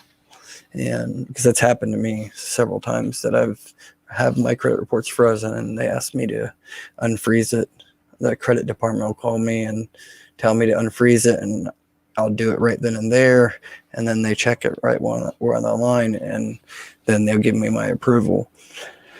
But on the business side, it's different. So that's getting into some black territory, gray territory. That's I would say 99% of the time that's not going to work. But just as Kev's Credit said, and what I've heard and stuff, that one particular Amazon card, American Express, there's a lot of float going out there of people getting approved doing it that way. So that could be a hit or miss. But like I said, there's no chance in heck that you're going to get approved if you don't already have good business credit built up. So that, don't take shortcuts for sure. It's not very hard to get approved for American Express anyways, on the personal side. Once you're approved for a personal American Express, people think it's like the holy gold card or whatever. American Express is not that hard to get. You just have to clean up your credit if you have bad credit, but you don't need to have a super high credit score. They pull through Experian as well on the personal side. And, you can get approved for as low as like 690 credit score. They have a pre-qualification tool. It's pretty accurate.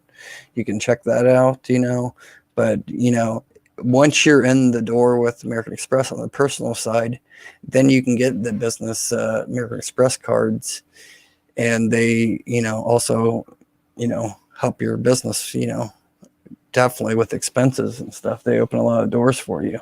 So, I have 2 business American Express cards myself.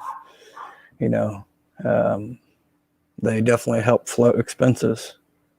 So, like I said, once you have that door opened on the personal side with American Express, it's very easy to get 3 different American Express business cards, Let's see here.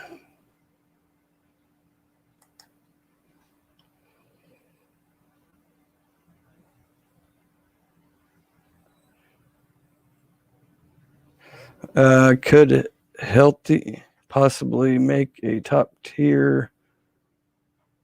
What's Healthy? Maybe you mistype that. Make a top tier vendor list. A sneak preview. Don't worry, Earl McDowell Jr. That video is going to come out very soon. Just wait. But when I make that video, like I said, most of the data is already together. But when I make that video, I'll also include like a Google spreadsheet that's shareable to everybody that will have the list and everything in there. So you can reference back on that.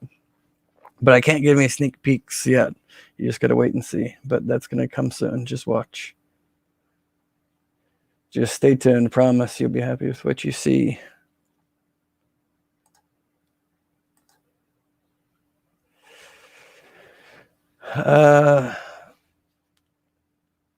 Nicholas Johnson. Hope I'm pronouncing that right. Hey, Josh, what's your email address? I have a couple business credit questions. Just look down below. I think it's scrolling across the video. It says live Q&A with Joshua. Ask questions related to business building credit. And then it has my email address right after that. So it's info at Van Horn Marketing. That's VANHORNMARKETING.com.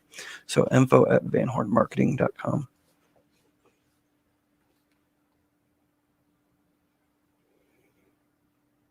Yeah, feel free to shoot me an email, any of you guys, if you guys have any questions. I don't charge for my advice or anything. As long as it's within reason and doesn't take up hours and hours of my time, I don't mind, helping you guys out for free. Willie Kethley solution. Exactly. That's the solution to the whole American Express thing. Solution is getting your personal credit in order.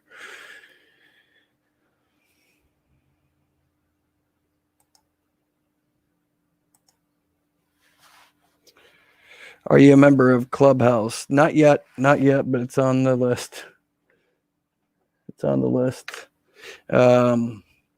So thanks for tuning again in. West Texas Oil. You're back again.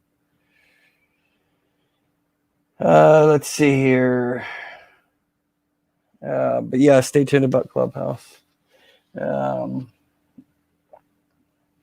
I'm just trying to look here at the other comments coming through. Got so many coming in. Anthony Carmichael, what's the earliest to pay a net 30 account after receiving an invoice? So this is probably the number one most asked question I get, constantly asked, probably on a daily basis. I've had it asked over 100 times on even today's live cast. It's been asked already 2 other times earlier if you weren't tuned in. So the earliest I would say is do not pay it too early, because with some of the vendors, it's not going to generate an actual invoice into their data that they're sending to the credit bureaus. It could show as a prepaid account. So you don't really want that. That's not going to help you as much. So you want to give it time to generate. So I would say in between 15 and 21 days after the invoice was generated. So pay it a week to 2 weeks early, but not earlier than 2 weeks early.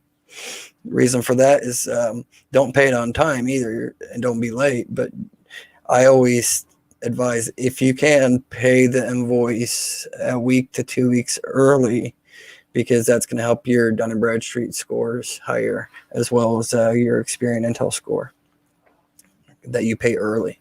That's a factor in the different credit scores and the different credit models with all the different credit bureaus, because each credit bureau has more than just one score. There's more than Experian Intel score. There's a risk score. Same as with Paydex. There's 5 different scores with Dun and Bradstreet, and only one of those is the Paydex. So I would say just always pay a week early if you can. Another worth mentioning, hopefully you guys don't ever have this problem, but say you have like 5 invoices that are all due around the same time, and one, say, $1,000 due, and another one's $500, and then you got a couple $100 ones, and then you got a $50 one. So and this is in case you cannot pay on time. This is only for those that have a problem paying on time. Best advice I can give you is pay the higher dollar amount ones first. Try to get those paid on time. If you have to, I don't want to say default, but be late on the lower dollar amount ones, because those are weighted less. So the $1,000 open credit line of credit with a vendor, when it's being reported, it's going to be weighted stronger than, say, 4 $50 or 4 $100 trade lines, that the points and the weights that it's given you with each credit bureau. So you can be, have 2 late payments, say, 30 days past due or something, that are $50, and it only ding your score, say, a couple points. But if you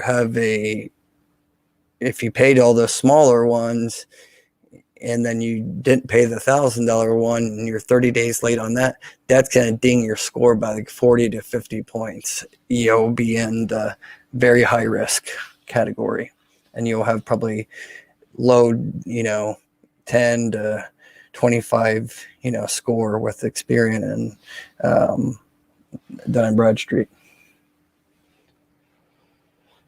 So always keep that in mind. If you have to be late on any invoices, make sure that you put the ones that are the highest dollar amount, make sure you get those paid before the lower dollar amount ones. But hopefully you're not going to be late at all. But if you happen to have tough times and have to go past the 30-day mark, make sure that you pay the highest dollar amount ones. Put those as a priority than the lower dollar ones, because it's going to hurt your score worse if it's a higher dollar one, because those are weighted much stronger. Dominic Harper, can we build business credit and personal credit at the same time?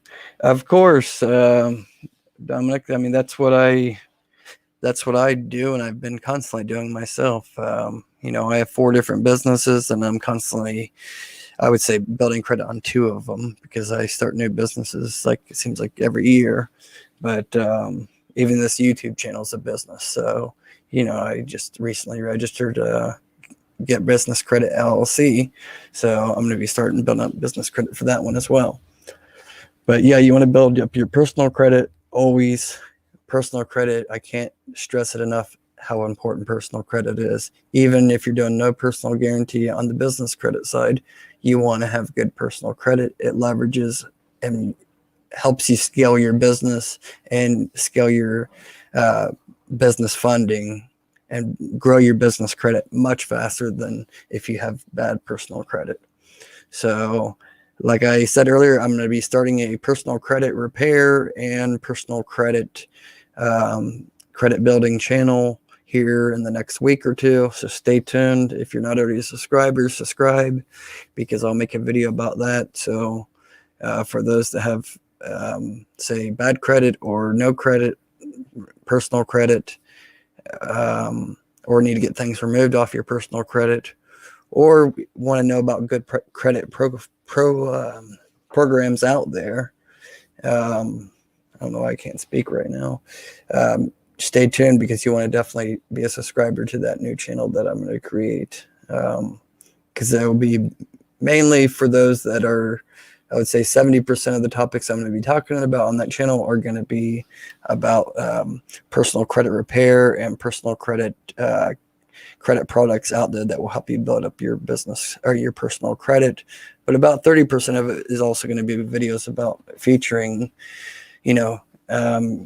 credit cards and loans out there that are available for people with even good credit. So just stay tuned to that. So many people tuning in right now.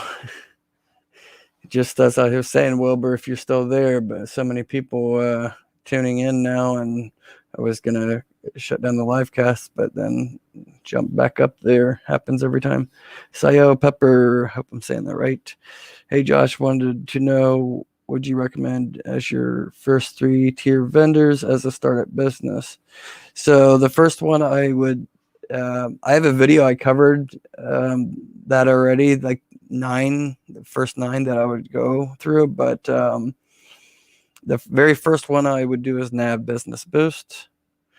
And then after that, it would be Uline and Quill, but both of those can be hit or miss. If you're a brand new business, they may not approve you or want you to prepay your accounts. So check out that video that I put out there. I think it was a week ago, or shoot me an email. That's probably best, so I can answer your question directly. And I have a list that would be customized to you that will show an Excel spreadsheet will show you the exact order of the first 9 vendors who I would suggest my personal order. So just shoot me an email, info@vanhornmarketing.com. And I will respond to you and let you know in order which ones to go after first. That's going to, generate your business credit reports and be the easiest for, to get those business credit scores up there. Mr. Johnson, thank you. Yeah, thank you. Thank you too.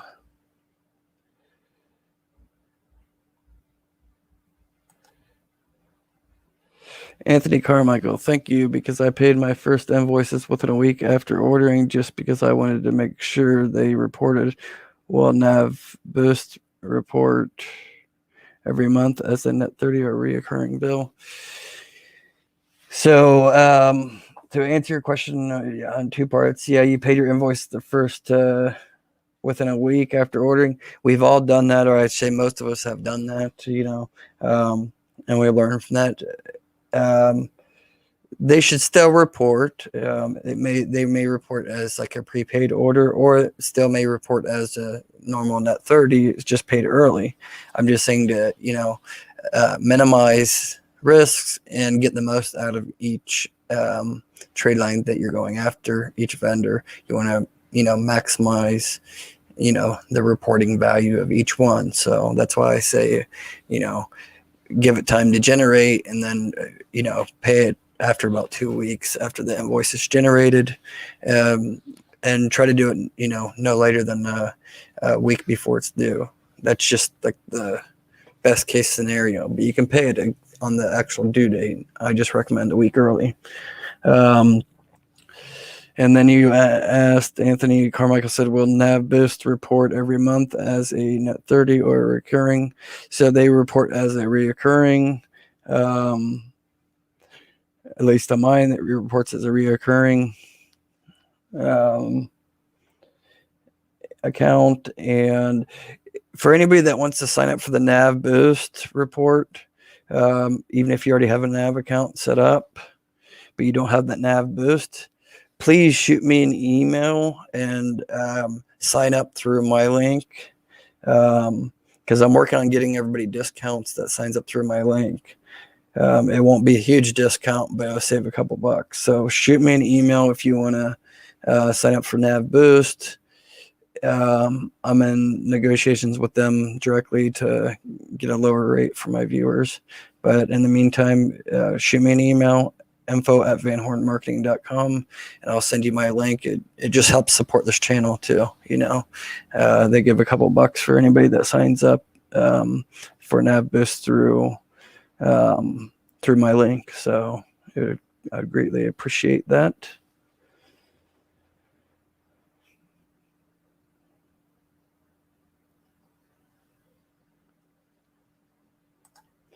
Let's see here. Yeah, they report to everybody. Let's see here.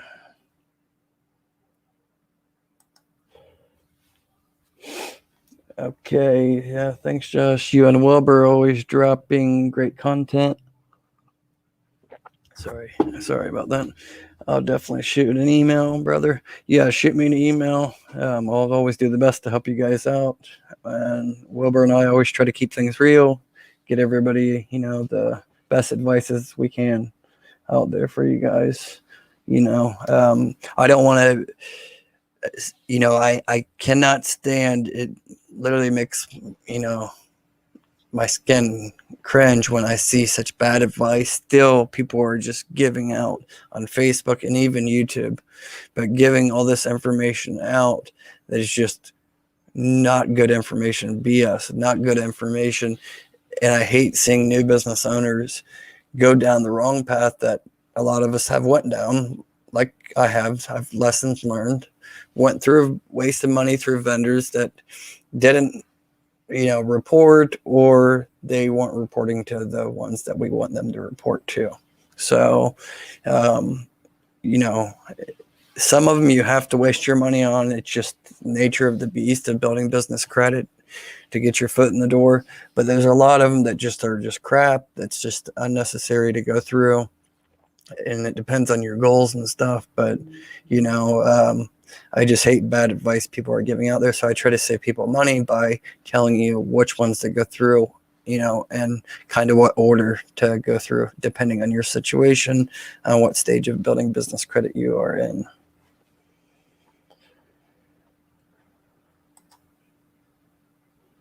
Dominic Harper, thank you for the info. I'm subscribed. Okay, appreciate that. Definitely. Anthony Carmichael, what is your link? For some reason, I don't think it allows me to give out the link within the chat. Hang on a second. Let me see if it will let me. Let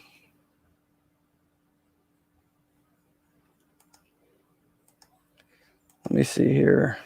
I don't think it allows links on here. Let me see here.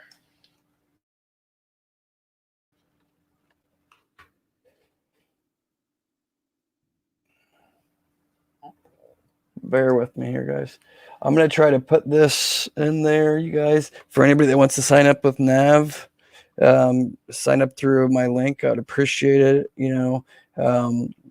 It will help support the channel. Nav just basically just gives me a little bit of funds if you sign up using my link.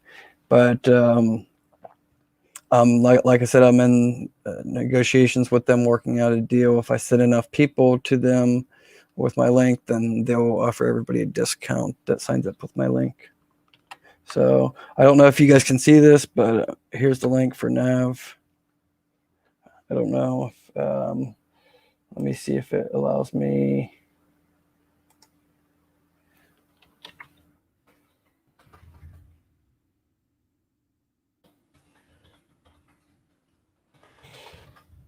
I'm still learning this StreamYard cast. But anyways, okay, yeah, if the link's there, Gail Jones, thanks. Okay. Yeah, for some reason on the other live casts, the links wouldn't go through. But if the link's there, I think they removed them after the live cast, though. I think they do remove them. So anybody that wants to sign up with Nav, please shoot me an email, info@vanhornmarketing.com. Van Horn Marketing. It's also scrolling at the bottom of the screen, and I'll get you the links and I'll guide you in the right direction, and it just helps support our channel. Anthony Carmichael, you're gonna sign up on the 28th. Yeah, cool. Definitely. Definitely try to use my link. I'd appreciate it. Let's see here. I got nav boost when they report. When did you get? I don't know if you're asking a question, Willie. Did you get? Are you asking when will they report? If you are, they report usually about 45 days. They say they do it on the first of the month every month, but usually 45 days will show up on your credit profiles. It tends to show up with Equifax and Experian first, and then Dun and Bradstreet. Let's see, got so many questions here. Dominic Harper, any advice on using a home address for your business? For some reason, a virtual address wouldn't work for my newest LLC I had, so to use a home address. I mean, if you're comfortable with using a home address, that's fine, and it's not always a bad thing, just on what degree and how comfortable you are doing that. You can always update it later. Too many people are trying to scare people saying, don't ever use your home address starting a business. Well, if it's a home-based business, and you're doing, a real business and you're not screwing anybody over, then it's fine to use your home address, but I wouldn't put it on your public website, your home address. It just depends on how comfortable you are, but there's nothing wrong with it. It's just a lot of people aren't comfortable with doing that, so, a lot of people say have an apartment, and they won't put the apartment number. They'll just put the address and not say apartment number. That can work too. But if you have your virtual address wouldn't work for your newest LLC, it depends on what type of virtual address you got. There's different levels, but some of them will work. I have a video about that where I pointed out about virtual addresses. So if you haven't seen that one, check that video out that I put out a couple weeks ago about virtual addresses. I use virtual addresses, for, I would say 70% of all my businesses have been started with virtual addresses, and they're, not expensive, $20 a month. Those are fine, but you don't want to be using like a mailbox, etc., or a UPS store, or FedEx store, Kinko store. You don't want to use those type of virtual addresses. Pack mail, you don't want to use those. There's certain ones that you want to, do your own research on. I show you how to do that research on the virtual addresses in that video that I put out a couple weeks back about virtual addresses, and show you how to Google each virtual address, that are being offered out there, to see which ones are good, and which ones are those mail facilities that are like, retail store ones. Those are ones you want to stay away from. But, the one of my addresses is Broadway, 1100 Broadway, New York City, and it's like $40 a month. Well, it's a skyscraper, so nobody can deny that. It's a co-working space, and there's no problem with that. So you just have to kind of know what you're doing if you're using a virtual address. But virtual addresses, too many people talk bad about them. They're fine. Just stay away from the mailbox ones that are like pack mail and the mass mailing centers. Let's see here. Willie, Kathy, I've been having a NAV account for 2 months or 3 months, and they still haven't reported. So I would call NAV tomorrow, give them a call, and ask them why. Because I've heard a few people say they've been in that situation, but it's not happened with me. And for most people, it happened, within 2 months it gets reported. But there could be a reason for that. If you didn't already have your LLC and your DUNS number and your Experian profile already set up. That was already pulled through the Secretary of State by Dun and Bradstreet or Experian, and NAV is the very first one that's putting the information out there. It could be delayed then, but just wait it, give it time, it'll generate, but definitely give them a call about that. West Texas Oil, if I have money in business savings, can a secured card through my bank help build credit? Yeah, I mean, the Wells Fargo one, I'm going to be covering the Wells Fargo. So not all business secured cards will help build business credit. Most of them actually don't, but the Wells Fargo secured, I believe it's MasterCard. That one, I'm putting together data points. So just stay tuned. Next week, I'll release a video just about the Wells Fargo business secured card. But that one does report. So that one can help.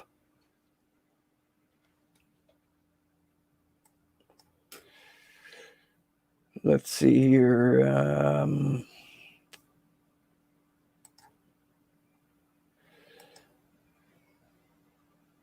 Okay, Gail Jones, yeah, it's there. Okay, thank you. Appreciate that. All right. Anybody else have any other questions? We still got quite a few people here right now, still joined in. It looks like there's 17, now 18 people still watching right now, but no more questions coming in. Questions, guys, please let me know. If not, I'll wrap this live cast up. This is my 5th episode for livecast, so it's been a fun journey, and definitely more to come. So just stay tuned for that. I'm going to try to shoot for my next live cast to be Sunday, like all my other live casts usually are on Sunday evenings. Let's see here. Anthony Carmichael, are the cash credit cards you obtain in Tier 3 no PG? Also, how can you get a business loan with no PG? So that's a pretty deep topic that it will take me about an hour to cover. But I'll be getting into that into another video, because a lot of people are asking about that, and that's kind of like the elite vendors, elite trailing out, but I can answer a little bit of your question here. So our cash credit cards you obtain, when you mean cash credit cards, do you mean like credit cards that you can charge on, that are like MasterCard or Visa, that are like open limit, or are you talking about like secured cards? And then you said in Tier 3 no PG also. So next week I'm shooting on having a guest in from a capital finance company. He's a senior executive at a capital financing company that gets lending for small businesses that are, say, fairly new or don't have much business credit build up. There is still some requirements on, if you want no PG, you got to have good business credit and you have to be already established for a while. But if you want no PG, I mean, if you want to get, say, business funding, some of them will do a soft pull, and that's what I want to. Some of them will do a soft pull on your personal credit, and they will not actually report it on your personal credit, but they still want you to do a PG on it. And then some of them will offer you to do no PG and give you funding. Divvy is one of the examples of that. Sorry, I have something in my eye. So Divvy offered me $150,000 credit line. My business was only 3 or 4 months old, but I had solid business credit build up. Like I literally had like 15, 16 trade lines reporting on Dun and Bradstreet, and I got those all in like 90 days.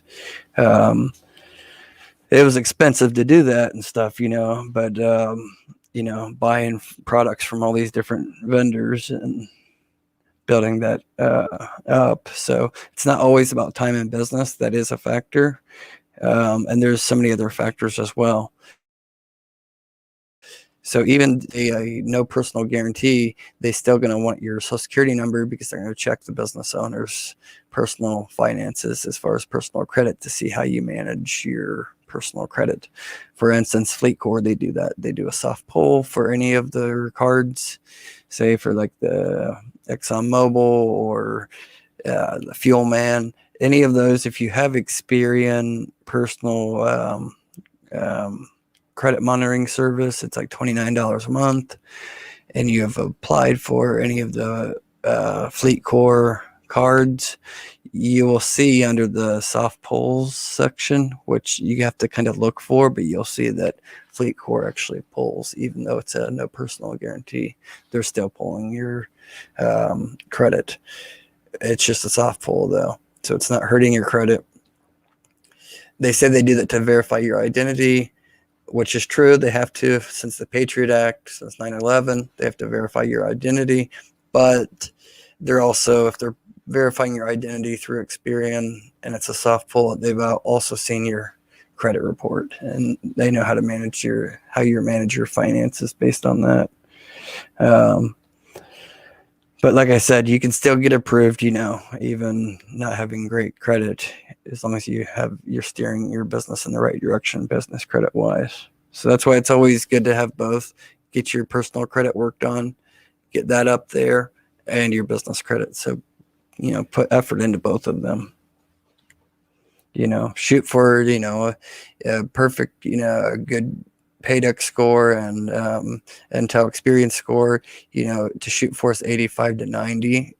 So that should be the same equivalent to having a 750 FICO score.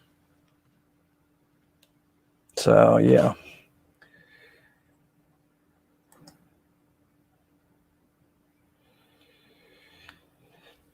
Yeah, so like I said, I mean, like the Divvy is a MasterCard, and that's like I said, I was just talking about, it's a no PG, but you have to, there's so much to. If you go back to my videos, I cover even on Divvy, to be able to get those high limits, you're gonna have to be able to show that you have funds in the bank. I think when they gave me that $150,000 credit line approval with a Divvy MasterCard, I think I had around $9,000 to $10,000 in my business account at that time, and I had 3 months of business bank statements generating transactions that were coming through, through my business bank account. And that's just one of my businesses. I have a Divvy account on my other business that's, been in business for 7-8 years now, and they gave me a lower limit on that one, but that one doesn't do as much business as this other one. So there's many factors that go into that. West Texas Oil, thank you. Tuning in on Sunday. Yeah, definitely tune in. I would say 2 Sundays ago, I think it was, I wasn't able to do the live cast because my dog had emergency surgery on his stomach. So it was a costly mistake that he ate a corn cob, had to get emergency surgery. So I had to deal with that. But yeah, on Sunday, I should have a lot more information for you guys on other topics that you guys brought up that I didn't have the exact answers for you today. Another thing I wanted to cover on today's video also is, if you guys are looking for also a trade line, Verizon and AT&T, especially, I know this about AT&T. AT&T actually will report to Experian Business. So I know that because it just showed up on my business credit report today. So I was going to make a video about that, but that's just something I had jotted down here that I want to let you guys know. So if you don't already have I mean, most of you guys all have cell phones and stuff, but if you want, you can get, T-Mobile. T-Mobile is the hardest one, I should say, to get, but Verizon and AT&T are pretty easy to get, even if you're a brand new business. I think when I got it, I think I had like one trade line reporting on one of them for that particular business, and I was able to get like a S21. They gave it to me. It's like $100 a month for the service, but they do report, but it's like $100 a month per line. So, but yeah, definitely, I would recommend AT&T or Verizon, but I can say for certain AT&T does report to Experian Business. It does report. So, and it's not hard to get approved as long as you have established. I don't even say established because, the one I got approved for, it was only, a 2-month-old business and was able to get approved for, I think, 6 lines, they said. And I utilized 3 of those. So let's see here. Dominic Harper, thanks a lot. Yeah, I'm not sure what I did wrong with the virtual address. I have one for my other business and it worked fine. I will check out the other video and try to change it. Thanks again. Yeah, I mean, like I said, there's a lot of people hating on virtual addresses. If there wasn't a need for them, they wouldn't have so many virtual addresses out there. So,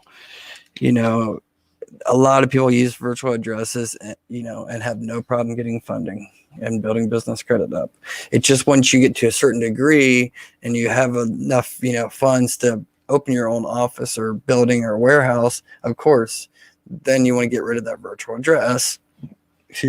Get rid of that virtual address and upgrade to the actual commercial facility, small office or whatever, and then go through the process of updating with the IRS and the Secretary of State and all your net 30 accounts that are reporting. You want to update all the address with them as well, just so everything matches. So when they're reporting, it's getting reported correctly and you're not missing any trade lines because of misaddress.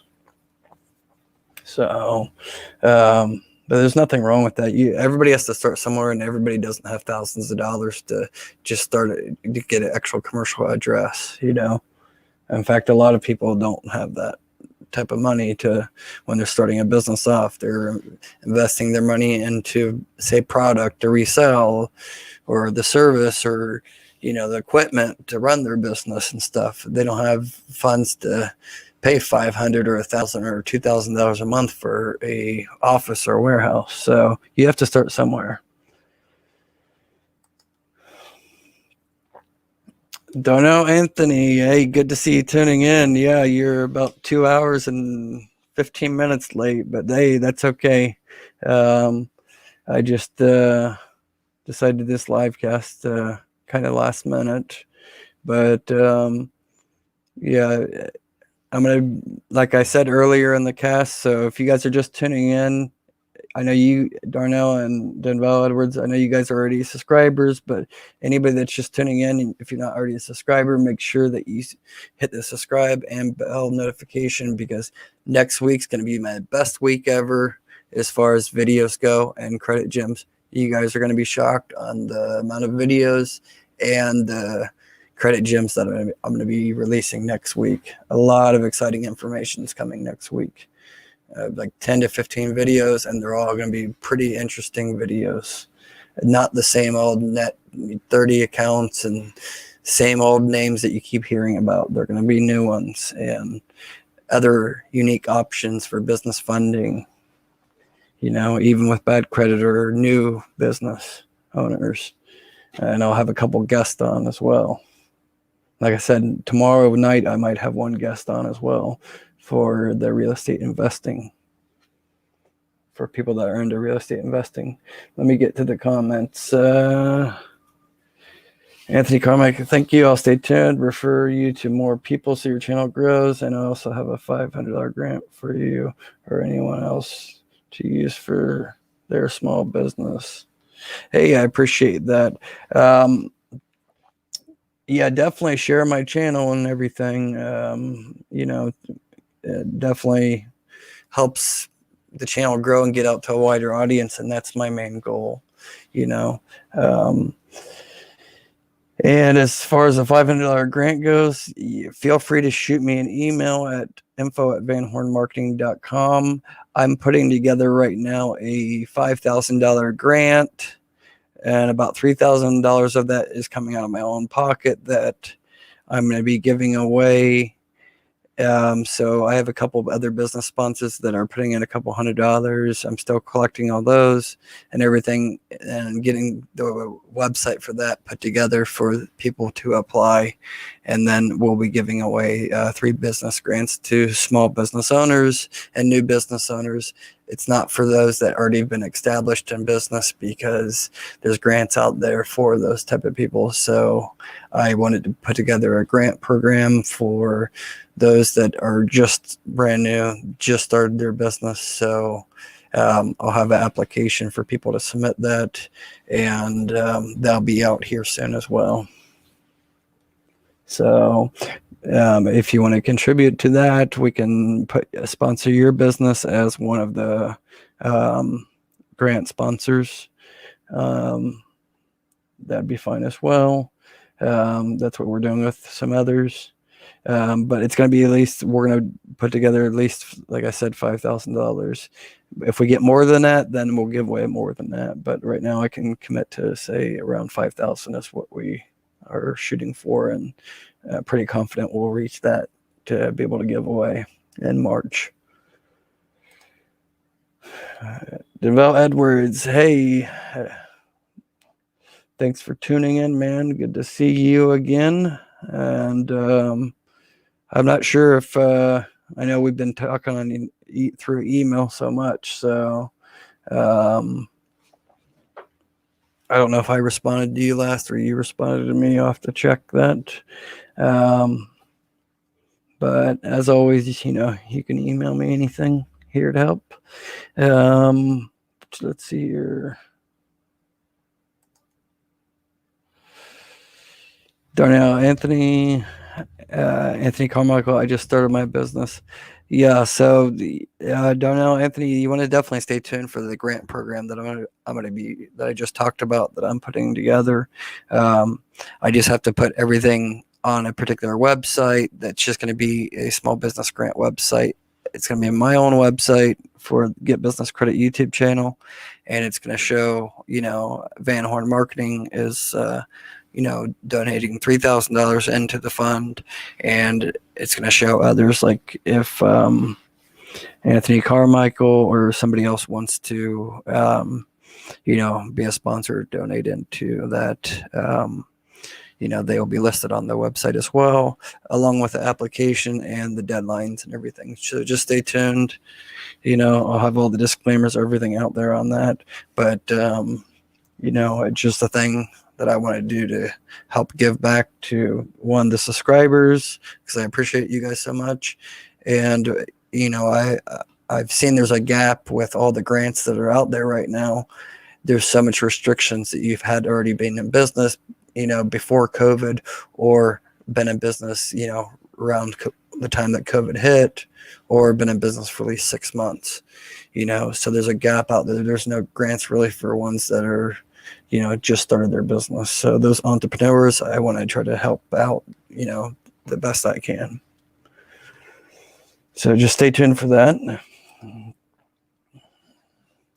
You missed a lot. So Denval Edwards, definitely. I know this is a long video to watch. You tuned in, I think, around 2 hours and 15 minutes. So at the end of this cast, definitely once it generates on YouTube, go back and rewatch it. If you have, a couple hours to binge watch, because we covered, no PG business, auto financing, truck financing, lending, so many different topics. This is by far the best live cast and the most active. We've had, I think, total of like 60 people on this live cast, viewing at total so far. Right now there's only about 15 right now, but we've had over 60 right now total. And that's pretty darn good for a channel my size.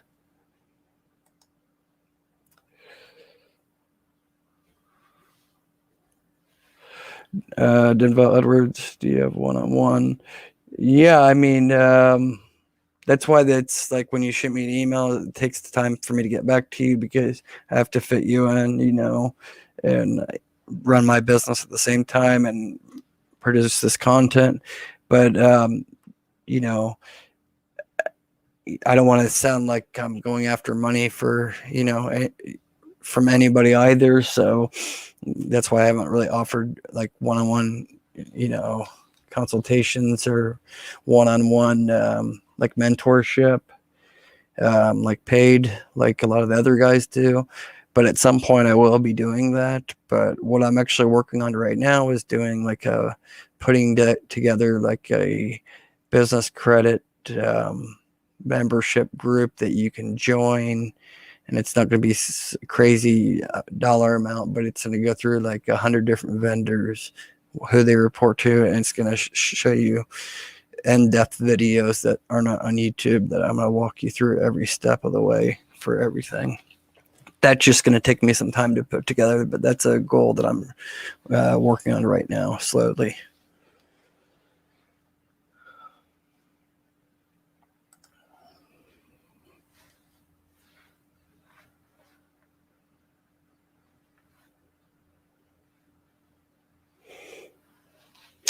Anthony Carmichael, the grant is Small Business Relief Grant by GoFundMe. Go to their website for more details. Yeah, I've heard that too. GoFundMe, but it's like the thing of it is, I mean, definitely don't miss out on an opportunity. So Anthony's advice is correct. Definitely go check out that on GoFundMe, the Small Business Relief Grant, and apply. So definitely check that out. There's more information on the GoFundMe homepage. I think it's down in the blog section. I've seen that. Check that out. Apply, even if it's, $200 or $1,000 or whatever, get any help you can while it's out there, and available. And, you may or may not get it. Even if you don't get it, at least you tried. You never know until you try. I know you're less likely to get something like that because, you're just a needle in a haystack. That's kind of why I put together, that's why I'm putting together this grant program for just my subscribers, the people that are viewing, anybody that viewed my videos, I should say, on YouTube. So it's a smaller base. So, you're going to have a better odds to, get picked, and, there'll be no judging or anything like that. It'll just be more based on a random basis, so more details for that to come. So just stay tuned, like I said.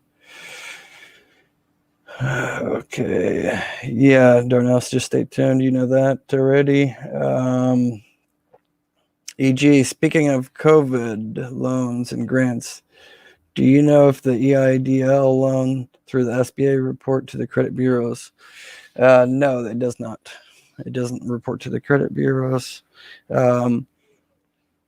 So if you default on it, of course it is likely going to be reported to the personal credit bureaus.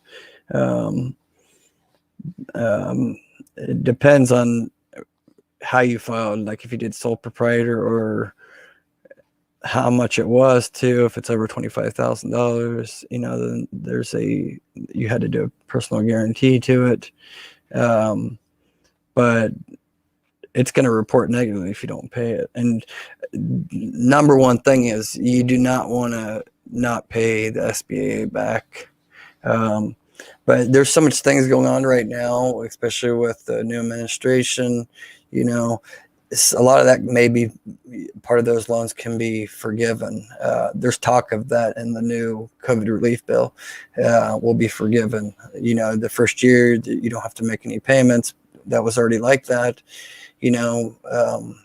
but I got one of those loans back in July, I believe it was, end of June. But as far as not paying them back, do everything in your power to pay them back, because the SBA is a great resource, especially once you've already been in business for 2 years. SBA is the number one type of loan to get, and you'll get approved since you already have an established relationship with them.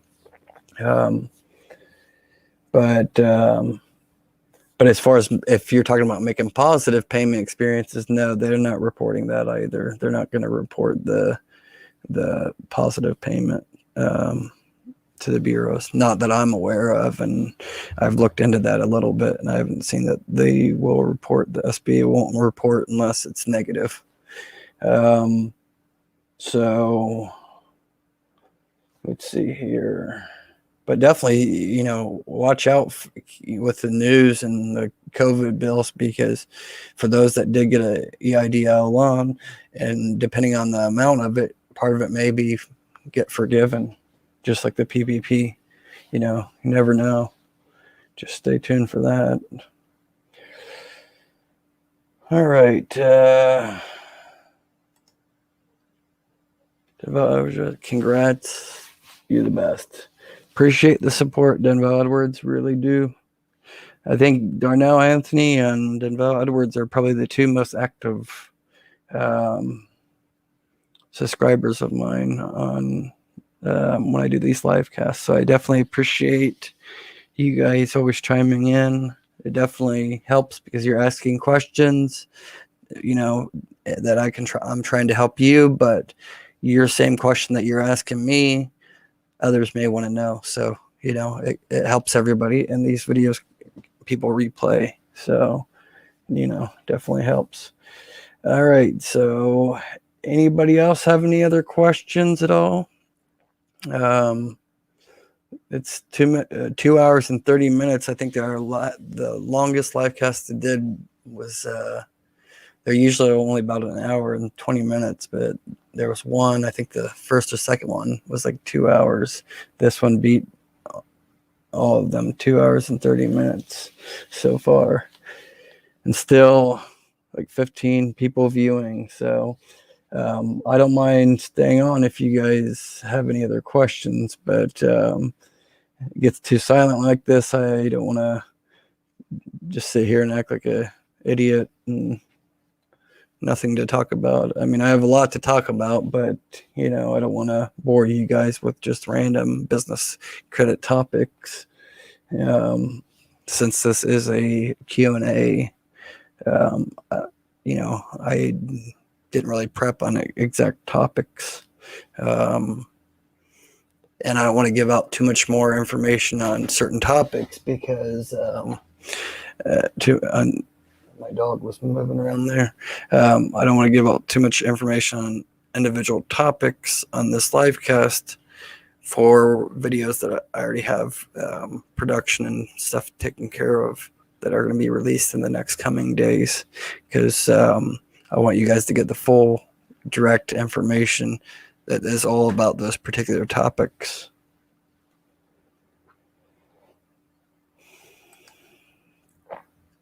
Rebecca Cruz, do you have any info on purchasing on business credit? Rebecca, that's just like what I was talking about earlier. The commercial vehicle financing video that I'm putting out definitely by Monday will cover not just vehicles like automobiles. It will also cover, heavy duty trucks, specialty trucks, and specialty vehicles, box trucks. Now I'll be going through like the different requirements with, say, Ally Financial, Bank of America, PNC, Ford Motor Credit, Toyota, and GMC Credit. But I'll also be covering some non-traditional. They're going to charge a higher fee, but for those with not the greatest credit and not much business credit established, there's options out there for you to get financing. Because at the end of the day, they can still repo a truck. They can repo a semi truck if you don't pay them. So there's definitely options out there. Just stay tuned for that video. Or go back and watch the video, this live cast from the beginning. I covered on a little bit of that, the first 15 minutes of the video about no PG on commercial vehicle financing. But if you want in-depth details on that, just stay tuned for that no PG commercial vehicle financing video that should be out on my channel by Monday. And also I will be having sometime next week a non-traditional funding executive that does funding for people that don't have the greatest personal credit scores and their business is new, but they need equipment leasing or they need a semi truck, like you're saying, a rig, or a box truck or whatever, other funding options, so just stay tuned on that.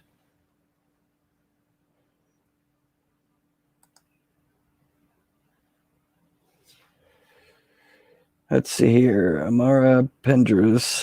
Josh, if I messed up with a bank on the personal side, do you think I'll have any hopes with on the business side? You mean to get a business bank account? If you're talking about getting a business bank account, not all. See, that's why I'm making the second YouTube channel about the personal credit and stuff, because we've all been there. I mean, I think back in this like 20 years ago, in my, when I was 18, 19, 20, I had overdraft and closed accounts through a couple of different banks and got in check systems and had to deal with that sticking around for, 7 to 10 years. So I went through it and I know how to remove it and fix those issues and stuff. But not all banks even pull that information. There's some that do not. And I covered a business bank video. It's about a month ago. 2 of the banks I have to update because one is going, the Aslo Bank, they're going out of business now. But that's one of the videos that I'll be putting out also next week. And that video will be about my top 5 business bank accounts that I recommend personally. And they're not for, say, just people that have personal issues. They're just good banks for personal and business. But 2 out of those 5 personal and business bank accounts, banks, they will, even if you had issues with check systems, they don't even look at that at all.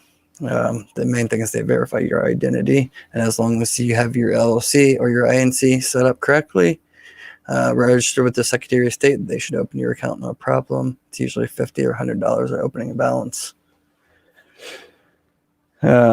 Radius Bank, that's one of them. Lending Point just bought Radius, but I've banked with Radius for over a year now. They're a very large bank out of Boston.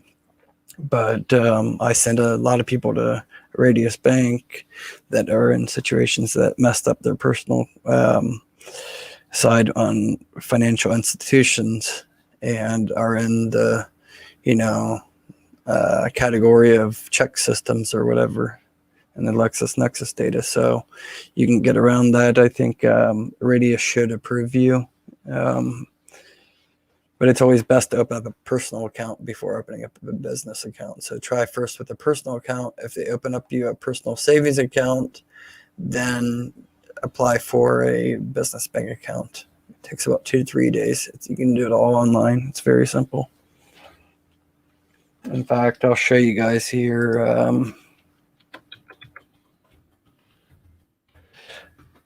I'll show you Amara right here just so you know.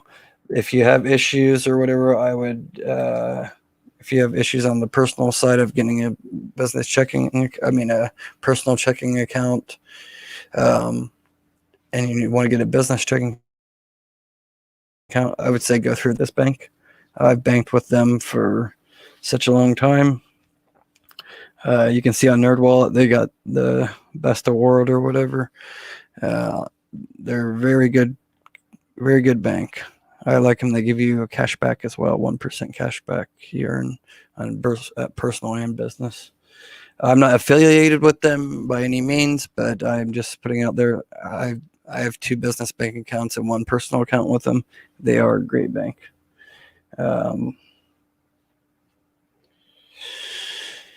So let's see here. Good teacher. Time goes by quick. Darnell Anthony. Thank you. I appreciate that.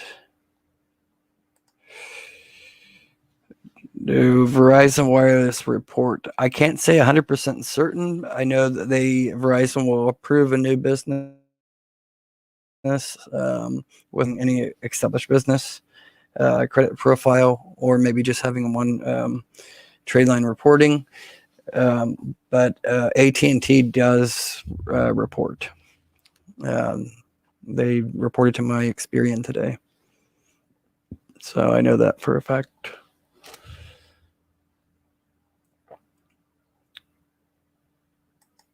All right, guys. Do you guys have any other questions? I don't want to. Let me see here. Yeah, one more just came in here. I messed up my bank with Bank of America and PNC. I kind of want to try to get credit cards with them on the business side, maybe even business or car financing with them. Well, if you've already burned bridges with them, you need to settle any of the fees that you owe them. So contact them if you don't already know. If you have closed accounts with them and there was, like, say you owed them overdraft fees or something, you need to settle those before you even think about wanting to even do anything on the business side with them. So they're definitely not going to approve you if you already owe them money on the personal side, because your social security number is still going to be attached on the business side for, say, a car financing with either of those two. It's still going to be attached, unless if you're talking about like what I talked about in the beginning of the video, PNC is going to require you to be in business for 3 years for no PG. So you'd be fine on that. If you're already in business for 3 years and you have, 10 to 15 trade lines reporting, but I'm assuming you probably don't. And honestly, Bank of America and PNC are the least 2 that I would recommend on business financing for like car financing. There's better companies out there like Ally Financial. They're probably the best when it comes to no PG business auto financing. As far as getting credit cards, all business credit cards are going to be personal guaranteed, with exception to like the Sam's card and like some fintech companies like Divvy. But every card is going to be still attached to your personal social security number. So your personal credit has to be in decent shape to even get business credit cards. Unless you go on the fintech like Divvy, then you can get no PG. But at the end of the day, it's still going to either take good personal credit or very good, solid business credit profiles with Experian and Dun and Bradstreet. So, hope that clarified or answered your question. But for all those that are interested in like commercial financing for, vehicles, PG or no PG, stay tuned. I have a video coming out, definitely, that's coming out by Monday. So I have a lot of data points and everything covering on that, and all the lenders, the banks to go through, which ones require what. And then I also have some guests coming on that are considered lenders that will give on high risk lenders. So high risk clients, meaning that you're a new business or you have bad personal credit, but you need funding for your startup or your business. There's options out there. You're just going to have to pay a premium on like the payback for them. But there's, like I said, I'll have an executive next week that will join a live cast video with me, and I'll be doing a Q&A to him, asking him the questions so I can get you guys the correct information out there. And I won't endorse any company. I'm just, basically interviewing certain companies to get you guys the right information, and at the end of the day, to help you guys succeed and get more funding for your business, because everybody knows it takes money to make money. So anyways, I think I'm going to wrap this chat up, you guys. I appreciate everybody that joined, and anybody that did join or watching or rewatching this live cast, please subscribe. I have tons of new videos coming out soon that you definitely don't want to miss. I appreciate it so much. You guys are awesome. Please do not forget to hit that thumbs up button. Please do that. That helps me so much. The like button, thumbs up, helps me so much. Helps this video get out to a wider audience. Thanks, guys. Until next time, stay tuned. You guys take care and have a great night. Bye.